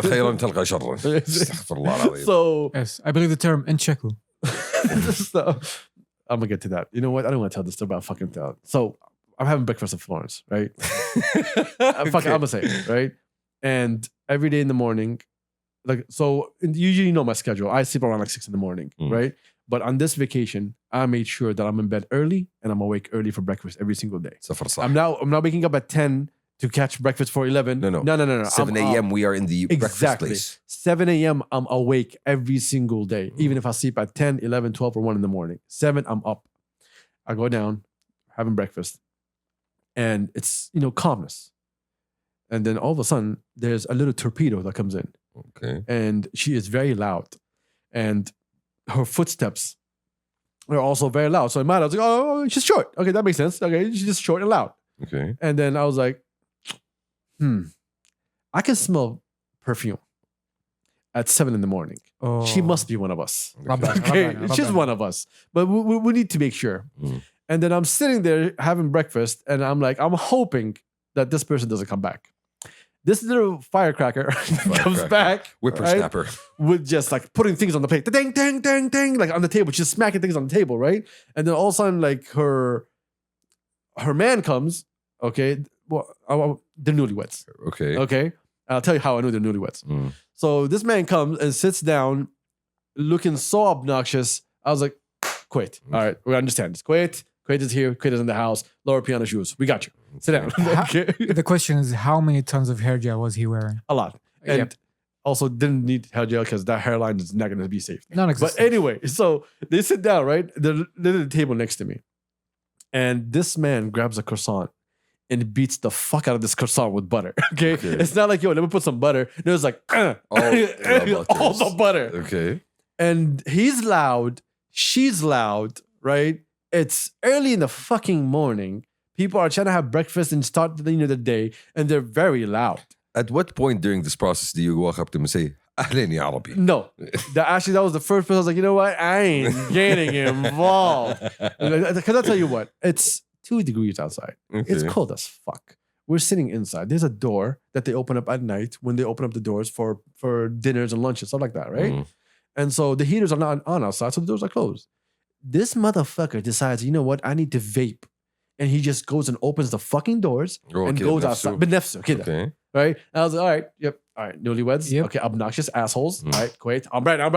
Let's go. Let's keep going. So this militant vapist was annoying you. Militant vapist. Okay. Here's the problem. A whole lot of hair gel. He gets a phone call. Hi, Oma. Right? And starts talking to his mom. I was fine with that. And then I have a problem with certain lingo that Kuwaitis use. Okay. It just hits different when I hear It it. rubs you wrong. Oh, so wrong. Okay. And while he was talking, she came from the buffet, right? Because she's broke. And she was like, On brand. She was like, oh, تكلم أمك. She goes, هلا خالتي شلونك? And she goes off, right? Then she hangs up, right? She hangs up and she's like, أمي تقول موصتك. How? And the second I lost it. Scooby-Doo motherfucking sound. This bitch, right? Fuck it, I'm gonna say it. Was so fucking loud about his mother to see her something. And she was just loud. I love how you're just engaged in the conversation. It's 8 a.m. These motherfuckers are loud, bro. It's at 7. I'm sorry. It's 8 by then. 7:30. It's 8 by then. Okay. Right? And she's loud. All of a sudden, she gets a call from her mom. And she's loud. Look, bro, we're with you in this conversation now. Like, there's no other fucking choice. I just want to enjoy breakfast. Like, all of us are with you. Me and all the other civilized Arabs in the breakfast fucking buffet, if that's what you want to call it. There was buffet for the broke people. But anyway, like, all of us were like, yo, shut the fuck up. Your marital problems are our problems now. Bro got set up from Amma, and she was done. She was like, then she gets another call. Guess who was on the other line? Her dad. Oh, wow. The whole family. Hala yuba. وحطبة.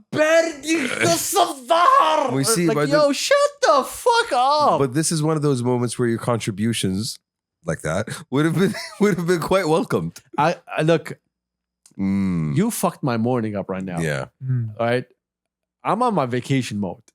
Your husband will get slapped for opening that door just to go fucking vape rather than walk outside like a civilized human being and go and fucking just vape outside and the people standing in front of you, right? You decide to just open the fucking doors because you want to go smoke. Because why not? Because fuck you, that's why. That's true. You uneducated piece of shit. Anyway, so. Ana shaku. I love how you got that out of your system real quick. Oh no, bro! Look, all the problems I had with Khalijis was all Kuwaitis. Like seriously, like y'all need to really check yourselves. Like seriously, there needs to be. And this is the positive added that we're talking about here. We need to do an intervention for Kuwait.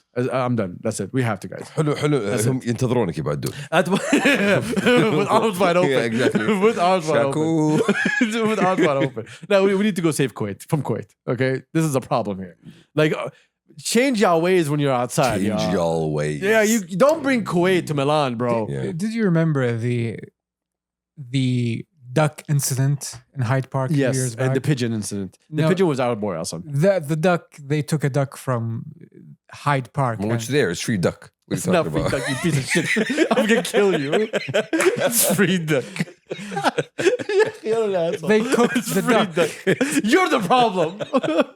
يودونا ماشي في الشارع بشوف بط I will think it's unclaimed duck يعني. So يعني. We see duck, we say, oh, nature. They say, مكبوس. Exactly. Yeah. Oh no, it was awful. I really did not enjoy Milan. The next day I opened up Google Maps and what's next to us. وإيش في أقدر we found Bergamo. This was post Pisa mediocrity. Yeah, okay. Exactly. So we found Bergamo, right? And we're like, okay, we don't know what this is. Bergamo. Okay, who cares? No, we call it Bergamo from now on. And we go there, right? And we're like, we don't know what the fuck. Like, I had zero expectation what's gonna be there. This is where the mafiosos were born. No, bro. All right. But I was like, let me just go and check it out. Anyway, to get me the fuck out of Milan. Okay. It was an hour, like a half drive. I get there, and then there's a telefreak, right? Okay. And I'm like, this looks interesting. And there's like a gate. Okay. Just like a gate that's been destroyed, but it's a gate. It's on top of a mountain. I was like, okay, this takes us to the top of the mountain. Mm-hmm. Let's see what the fuck happens. We go up there. So it's an old medieval town that was built on a mountain. It was gated all around. It's hard to get up there. Okay. Cars are having a hard time driving over there. Okay. Everything's a steep hill. Okay. Old churches, old architecture, Nice. Everything like fucking from like medieval, bro. Mm. And I just sat there just looking at the beauty of just architecture. Nice. It was so fucking beautiful. And the sights, anywhere you go from the side of the mountain, you just see like the whole city. Views, basically. And just views and mountains everywhere. It was so gorgeous. And man. see, that's why people go to Italy. I agree. And this is why I wanted to go to this is Italy. for The culture, for the views. for the sites. For everything. I don't want to go to see a bunch of Kuwaitis fighting over for menus and shit. Anyway, so I go back to Milan. Day after that, I was like, okay, you know what? Where are we going? Turin. Okay. All right. Very industrial city. Yes. Here's the thing. I had no clue what to expect in Turin. مصنع سيارات. ملعب كورة. Well, we know that Juventus is there. Yeah. So I was like, well, that's one thing. A very famous shroud. Let me tell you this. It's not there though. Turin is a city you go to for, I don't know, like 45 minutes. Okay, but keep in mind, it is the richest area of Italy. Like per cute. capita. Yeah. Cute. No, I'm talking about per capita. The wealthiest residents of Italy live in or around Turin. Yeah, guess what? When you enter Turin, you're not going to see that. As to say, in or around Turin. خشيت كنقاش الحسا. Just to give you an idea. تمر. خشيت الحسا. مزارع. Okay. Right? Interesting. No, it was not what I expected. It was like I expected more. Maybe that's my fault, but it was beautiful. It wasn't bad, but it wasn't something that you stay there for a day. It's not one of those cultural centers. Yeah, you're not doing a day there. Yeah, that's what I'm saying. It's not one of those culture centers of Italy. Exactly. Yeah. You actually, no, let me take that back. You can do an afternoon and an evening there. So it was part of Savoy, right? Savoy. Savoy. Yeah, it wasn't historically part of Italy, so it was part of the Duchy of Savoy, which was part of the what you call them Burgundian. It was a Burgundian area back in the day. I love the fact that he kept looking for me to interject, and he didn't even you had no idea where it was going. Even culturally, it wasn't part of the Italian mainland or heartland. Let's say. Fun fact: Italy wasn't culturally united until very recently. So the idea of Italy is very new. But there was some cultural homogeneity between the Italians. They had their own language. They had shared culture, shared food. Yeah, tell that to Sicily. So, mainland. That's why I said mainland. Well, anyway, enjoyed Turin for a couple of hours. Then got out of there, went back to Milan. And then Como was on the way before we headed to Switzerland. The one with the lake. The one with the lake. Okay. Yeah, also like Como's there. Also, Como's like a 2-hour thing and just get the fuck out of there. There's nothing. Really nice lake. It's all right. Switzerland's next to it, by the way. Okay. So, yeah. Let's not compare lakes now. Thank you. Okay. Thank you. Yeah. So, left Milan, went to Zurich, right? And on the way to Zurich, the view of Switzerland. Yeah, the drive. I was just about to ask. The drive. Look, I always, when I was like this, looking at this trip, even the last time I went to Milan, I always had Switzerland. I need to drive through Switzerland. I'm not flying into it. I'll fly out of it, but I need to drive into Switzerland. I always had that on my mind. And I was blessed enough to be able to do it this time. And I was like, I want to really do it. And the second you enter Switzerland, you're like, oh, fuck, yes. The views are going to be wild. So while I was driving, like, I think it was a 3-hour, like almost 4-hour drive from Milan to Zurich, right? And all of a sudden, you are driving on the side of a mountain with a huge lake with nothing but other mountains with snow on top of it. Nice. And the view was just wild. And I was like, okay, I need an exit. I'm going to exit somewhere around here. And then I just pulled a fucking right. I don't know what I was going into. I was like, let Google Maps figure this shit out for me later on, how to get out of here. And pulled into the first town. There was not even a parking. All there was a train station. Best. There's no parking. Every parking was for the house. Okay. There was nothing for you to do there. I was like, okay, I need to find something else. Got out of it, went to another one right behind it. And then it turns out the area I went to was the area of the Swiss Path, right? It's like 35 kilometers. And that's where everyone goes to do camping, hiking, and stuff like that. Like they have a full map of things that you can do and where. Like the entire trail. Yeah, if you have an RV with you, where you can go. Nice. So, it was like perfectly planned out. So I found myself in an area called Bruden, right? Okay. And the second I entered, all I saw, first off, I was the darkest man there. Okay. That's how I do it. Yes. You're living among the Nordics now. Oh, no. It was wild, bro. And I was the youngest person there. Okay. And pulled in, the lake was on my left.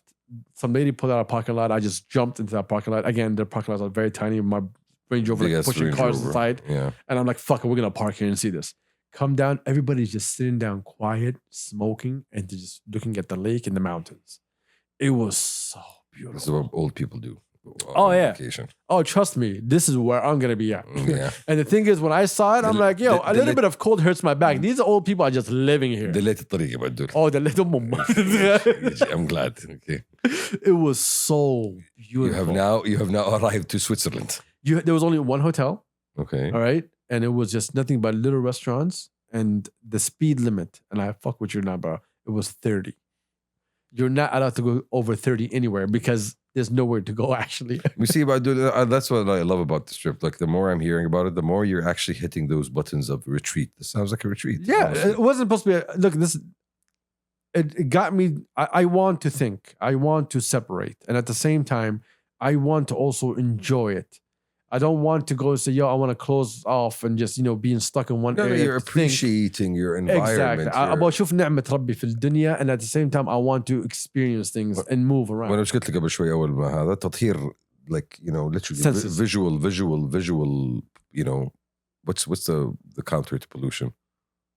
Pollution is Ex pollution. Cleansing. Visual cleansing. Detoxing. Yeah, no, it was not only نظف that. عيونك. It was everything, bro. It was like I needed my fucking soul to change. Like, first off, no, I'm gonna change that. I'm not changing my fucking soul. It's not about that fucking. No, but you need No. have your soul. I needed to just kind of tap in on my wants and needs and to be more realistic with myself, rather than just oh, I have a dream, I want to do this, but no, just be more realistic. No, but you had that conversation with your true deep self, right? Like, yo, where am I right now? Okay, no, not where am I right now. This trip is for me to appreciate where I've gotten. It's for me to appreciate how far I've arrived and how much work got me to this point, and to say, okay, what do I really want now? Do I want to keep going up? Do I want to stay here? Like, what is the purpose of what's coming next? Would it be fair to say you came to realization لا تشدها يا عادل؟ لا هو already شادها بس هو يقول لك هو السؤال انه هل انا لازم استمر في الشدة ولا اقدر ارخي ولا لازم ازود؟ And I don't know if you got an answer to that or not, honestly. Like I think that's for you to know.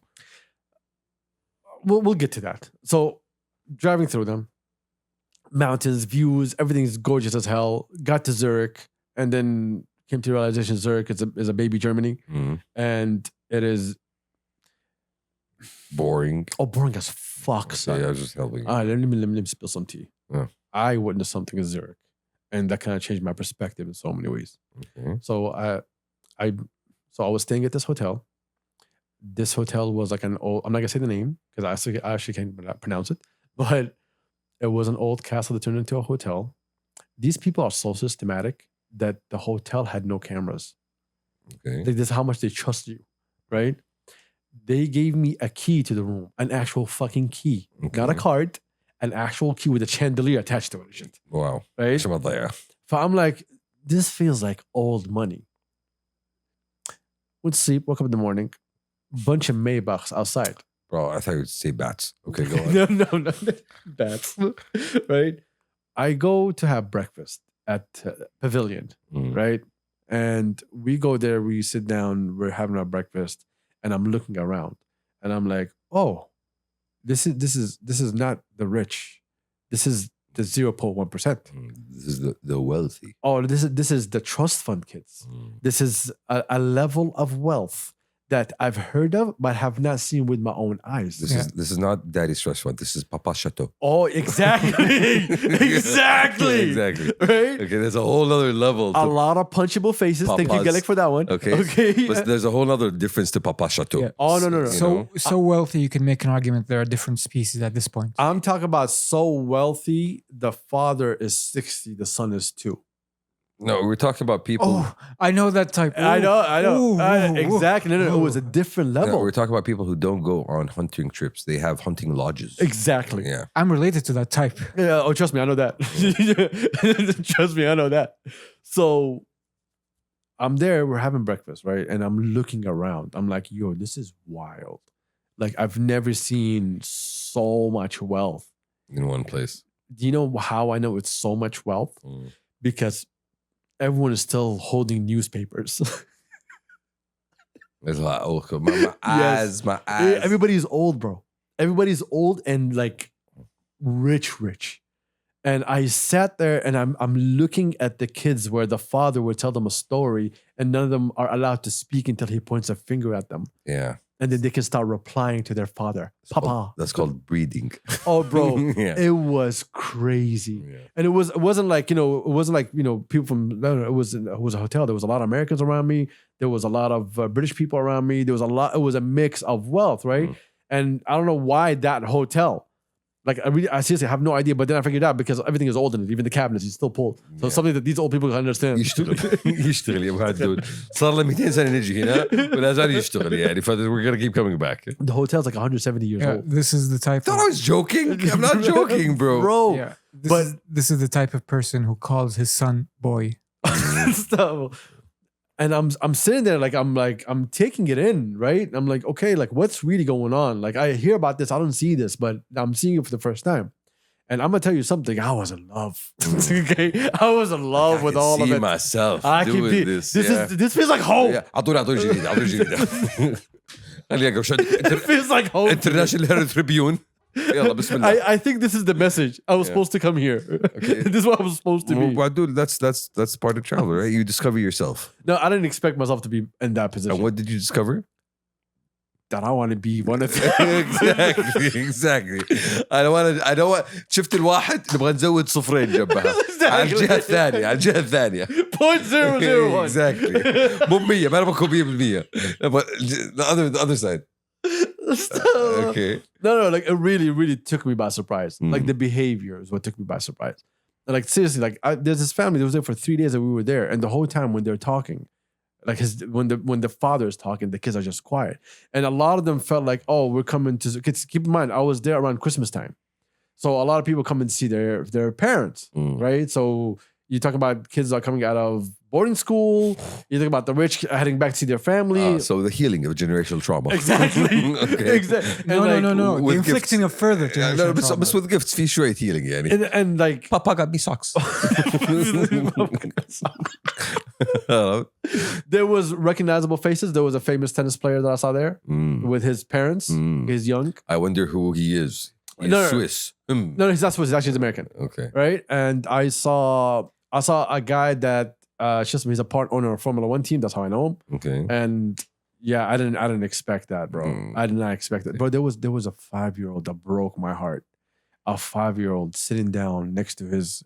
I really hope it's his grandfather. Right. No, he isn't. I'm hoping. I said, I hope. And be realistic. The kid was dressed as an adult. He was dressed better than me. And he just sat there. And I'm like looking at a child that can't be a fucking child. He looks like an adult child. Did you notice the silver spoon in his mouth? Oh, no. I saw the silver spoon in his mouth. Did you see the diamonds encrusted around those silver spoons? He was still. Adil, he was a fucking 5-year-old. Adil, he was a child at one point. He was a child for 9 months. خلاص. Like what? Get up and start working. Now he needs to join the business. No, that was wild. Zurich was different. Zurich is it's very business. It's more business than if you just take Wall Street from New York. That's basically Zurich. It's just a big bank. So just a boring part. Yeah, there's a lot of things to offer, but I'm not a local, and also I don't go clubbing, so none of those really fit for me. And I don't believe in the Germans. Yeah, and it's very German, bro. You're walking in the middle, like it's the afternoon. What do you mean you don't believe in the Germans? They exist. I know. No, listen, يعني like exactly. I know, but use words better. No, when you're talking about somebody that just came out of Italy. Compare the Italian peoples and their society and their culture. Where he literally went and spent like 2 weeks to Zurich, which is nothing. Which is cold. It's just cold. Cold place, cold people. The food is meh at best. فبالنسبة له, he's like, what the hell am I doing here? Yeah, I went through like 2 families screaming at each other from across the table. And what is their culture? More chateaus? Yeah. You don't get to see those. Cuckoo Club. No. You know what their culture is? It's what do you call that? Gold bars. You don't get those either. Bank accounts is their culture. Everything about Switzerland is beautiful outside of Zurich. We spent like I think 3-4 days in Zurich, and 2 of those days I was outside of Zurich. Guess what? I went to neighboring towns. Yeah, guess what, Abdul? Zurich is what makes everything. I know that's the thing. Zurich is the reason Switzerland. Exactly, because secret bank accounts. Exactly. Yeah. I mean, Zurich, bro, Zurich has money. That's where the gold is buried. When an S class is the typical taxi car, the typical taxi. Yeah. So a car that I'm not gonna say this. عادي. A car that's around 700,000 to 900,000 riyals has been used as a fucking taxi, bro. عادي. It just tells you so much about that city. It tells you city council's got money. Money, bro. Money. No. The Mercedes guy has his account here. Yeah. Mercedes has that account. No, it was wild. Okay. Then escaped Zurich to go to Geneva. Now let me explain to you something before I get to Geneva. Driving in Zurich the German side of them is basically doesn't trust you as a human being.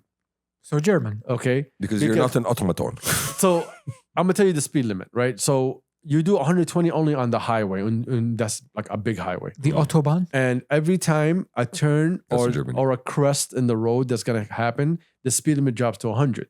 If there's an exit coming up, the speed limit drops down to 80. Okay. If you are going into a tunnel, the speed limit drops down to 80.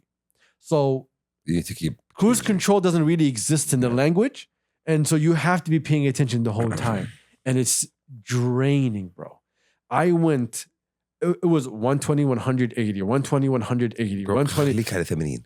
No, that's the, oh, no way in hell. It's not going to happen. You know that. I was like, when I got my first ticket, I was like, you know what? Fuck every single one of them and fuck their laws. I'm not going to abide by nothing. Bro, like, how am I supposed to keep up with the constant change every 5 minutes? You get a chauffeur.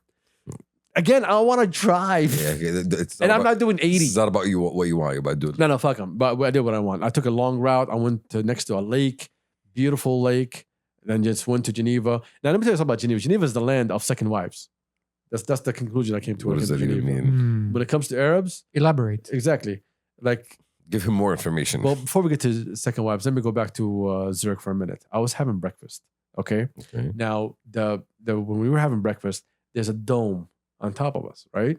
So do you know when you sit on one area and someone sits on the other and you speak, it feels like he's sitting right next to you? Yeah. So Ada was sitting on the side of the dome the day before. And I was going in at people. And you know my jokes. They're so respectful to people sitting around us. Yes. Right? So you discovered physics. And here's the thing. I didn't hear nobody. Sound theory. It was full, but I didn't hear nobody. Yeah. Next day, I was sitting on the other side of the dome. I'm sitting down, having conversation, and then I hear someone talking inside my ear. I swear, it's like I had a headset on. What a trip, bro. Right? So I'm like, yo, who the fuck is talking to something? There's no one on my right. And I hear a guy talking in English. And I'm like, what the fuck? What kind of podcast is this? Okay. And then I look to the far right to my old table, and there's a guy sitting down. Staring you at No. He's having a conversation with his play date. Oh, wow. Okay? I'll tell you why it's a play date.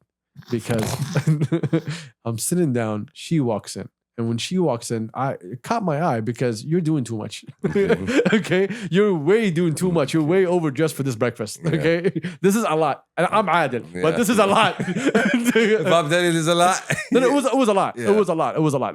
She was doing a lot. It was doing too much for breakfast. And then she sat down, and it turns out this ugly motherfucker was sitting with her. And yeah, he was ugly with every fucking look up any definition of ugly. It's called enjoying her companionship. She asked him, and this is how all of this caught my attention. She was like, "Do you bring your wife here?" Oh, cash. Ew. Nice. He was like, "No." He's honesty. like, "I take my wife to Paris. I take my wife to Milan. I bring you to Zurich. I bring you to Geneva. We go to these things that have a lot more romance." A lot more romance. Yeah, I bring you along. Right? So the second I heard that I'm like, yo, we're in this conversation together. I have a show this morning. Okay. I'm here to be entertained. Let's watch this so, unfold. I swear to God, Chaps, I'm not lying to you when I'm telling you my attention for an hour and a half was just over there. Okay. I'm just with them in the conversation. Well, I'm sure you're getting the conversation, Yani. Bro, it's crisp and fucking clear. I hear him talking inside my ear, bro.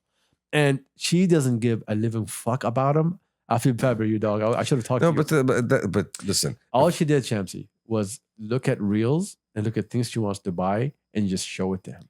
Oh, wow. Yeah. That's all she did. She's like, look at this. He's like, oh, you like that? She's like, yeah. He's like, okay. He's like, we can go pass by Louis Vuitton and get it for you. And then he wants to have a conversation and she just ignores his existence. How German of them?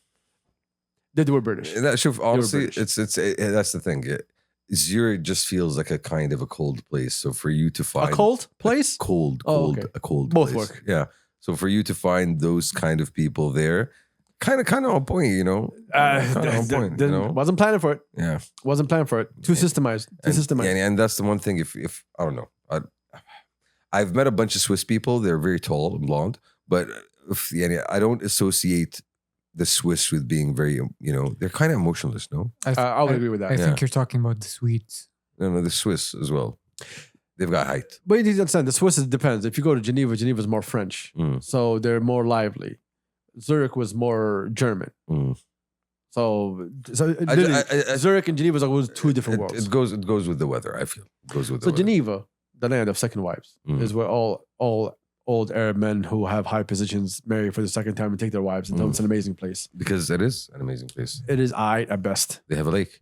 Yes. Okay. At best. Okay. Now I understand. Like, there's someone that I met that was like, bro, like, my father keeps taking us to Geneva for like a whole month. I don't know what the fuck do we do there for a whole month every single time we go. We enjoy it. Yeah, I went there, bro. If you're using Geneva as a stop to go to France, I kind of understand that. Because I figured that out a little bit late. But I was like, oh, Chamonix is right around the corner. Chamonix, my bad. Okay. Yes, I forgot about the X. That's a knee at the same time. Chamonix. So I was like, oh, it's nearby. That makes sense. Why should I go in fucking Paris or Lyon and go from there? I can just go from Geneva. Geneva's safe as fuck. I'm like extremely fucking safe.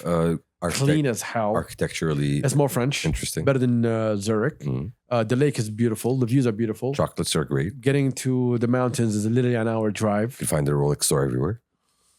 Yeah, but there's no Rolexes around. That's not the point. The Rolex head office. I feel safe, being surrounded by the Rolex. The airport was 9 minutes away from my hotel, and I was in the center of town. Quite convenient. So there's a lot of pluses. There's a lot of pluses there. Okay. Every morning we have breakfast, and there's one of us Khalijis with the second wives, just hang around, trying to act like he's having fun, and she'd act like she's enjoying herself. Guess what, Abdul? She's not having fun. She's not having fun. She's not having fun. She's not. But did you have fun? Geneva? Yeah. I liked it. I don't think it was amazing. I think it was good as a relaxation point. I love the fact that I can go to the French Alps like real quick. Go do some skiing, look at the mountains, get some snow in my hair.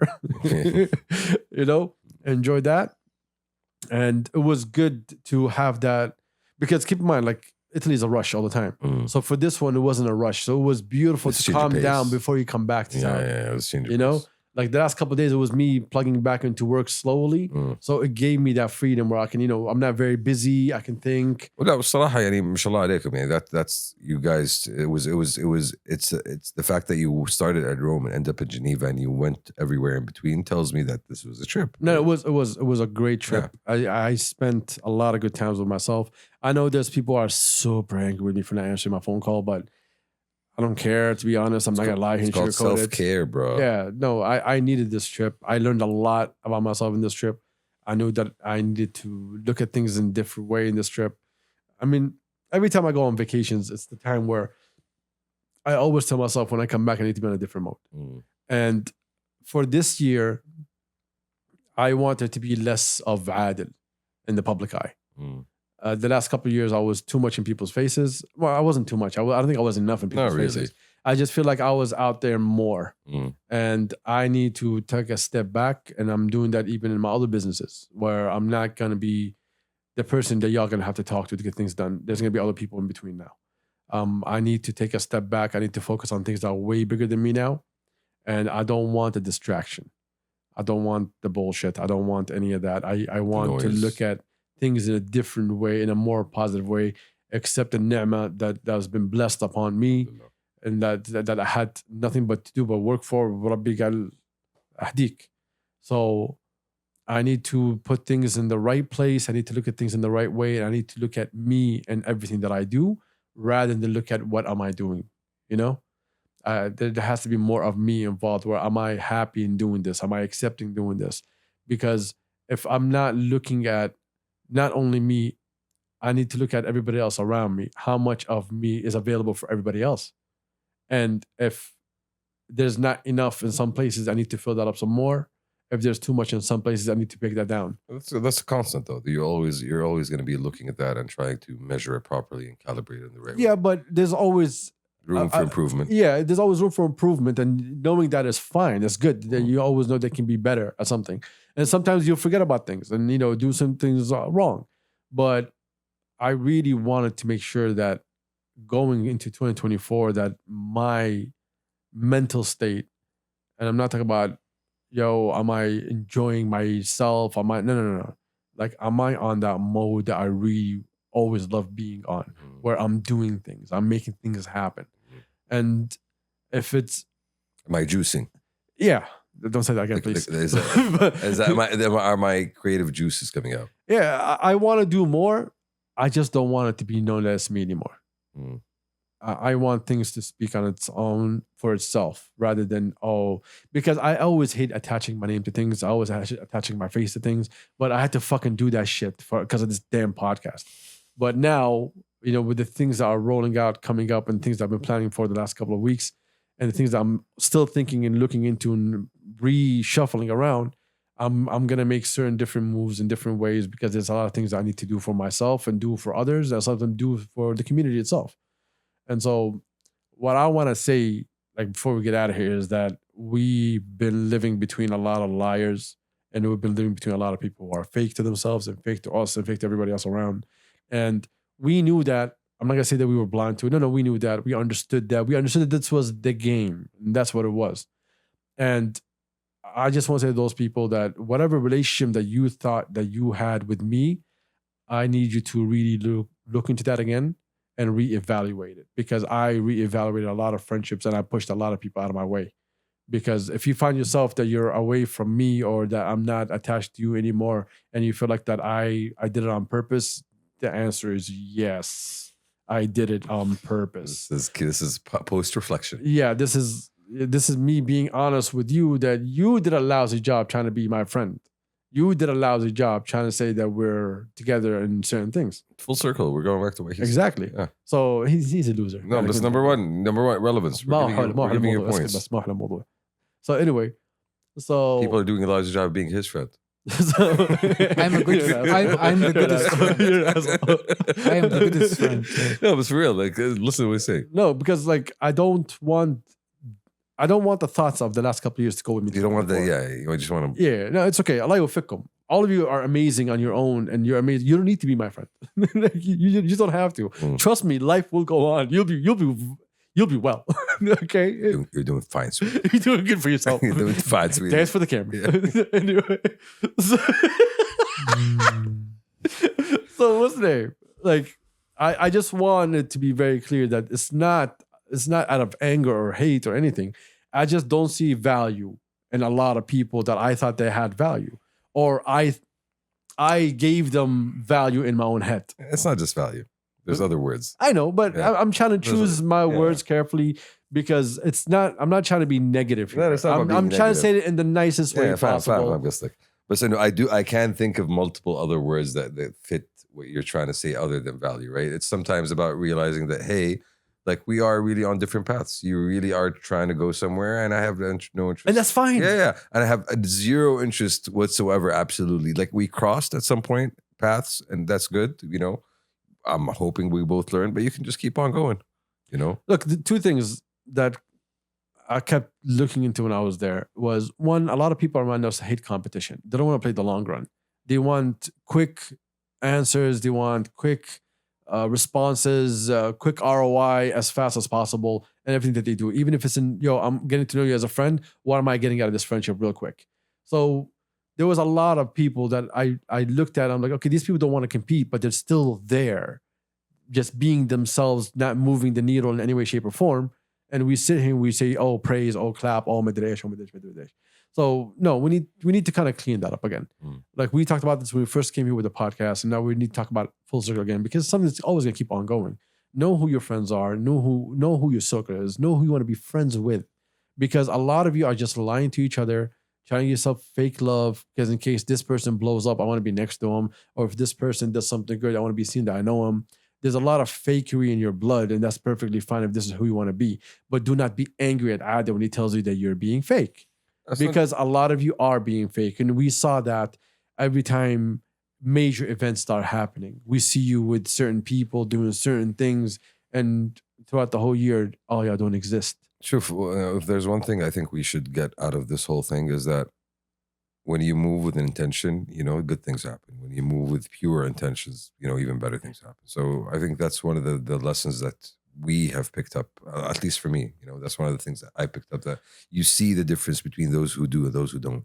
And you see how paths are carved for those who do versus, obstacles that happen in front of those who don't. There's a lot of yes men around there's a lot of leechers around.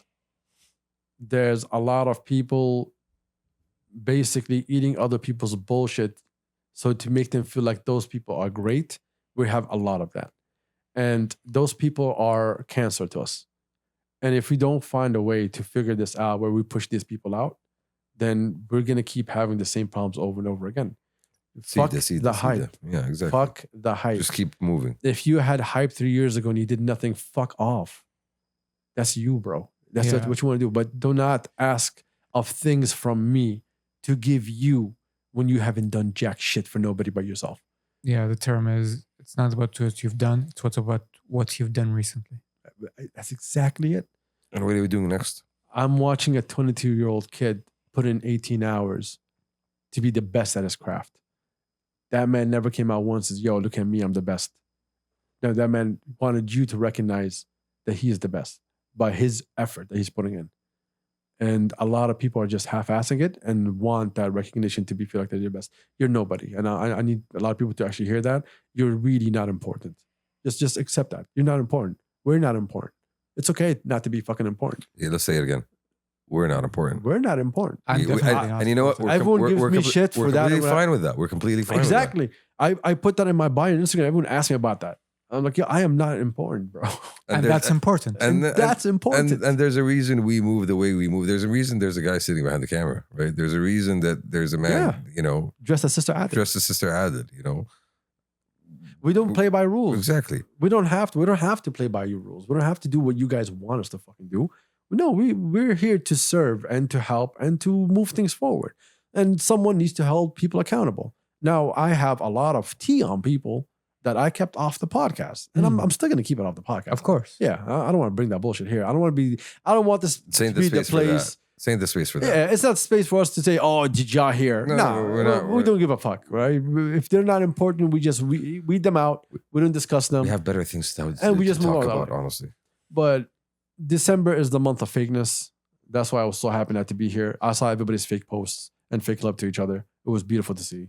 I'm glad that y'all lying to each other because now it's January. I didn't see y'all doing shit. Okay? Everybody's just quiet as hell. But I want to say one of the exciting things that I did was on my Salam Alaikum trip. I sat next to someone who was Egyptian and had a conversation. We talked about a pizza. And then I was like, I know you from somewhere. I don't know where I saw you. And then he opened up his Instagram account. And guess who I saw? Ghusl.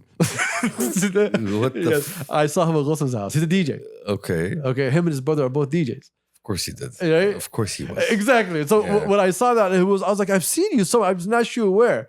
And then he popped up and we look at it. I was like, oh, it's the boys. Like literally, all the boys are there. On that note, the whole world is one circle. If anything, that proves that, honestly. Exactly. Shout out to people who we meet in random places. Anyway, we appreciate everybody. Thank you. That was a terrible ending. By the way, we took a long time on this episode. Look, everybody asked us for an episode. Like, now you got 2 hours. Please. Yeah. Like, give us the rest of the week to reconnect. We got a lot of stories coming up. There's a lot of news that came out. A lot of exciting things that have been happening. And as always, pray for Gaza. Pray for Sudan. Don't forget about Sudan. And the same way, don't forget about Gaza. I think they're 2 and 2 come together. So don't pick and choose, y'all. And welcome back. Thank you. I love you, Adil. Love y'all too. And welcome back, everybody. I appreciate y'all. Thank y'all for all the messages and all the DMs. May you remain cleansed.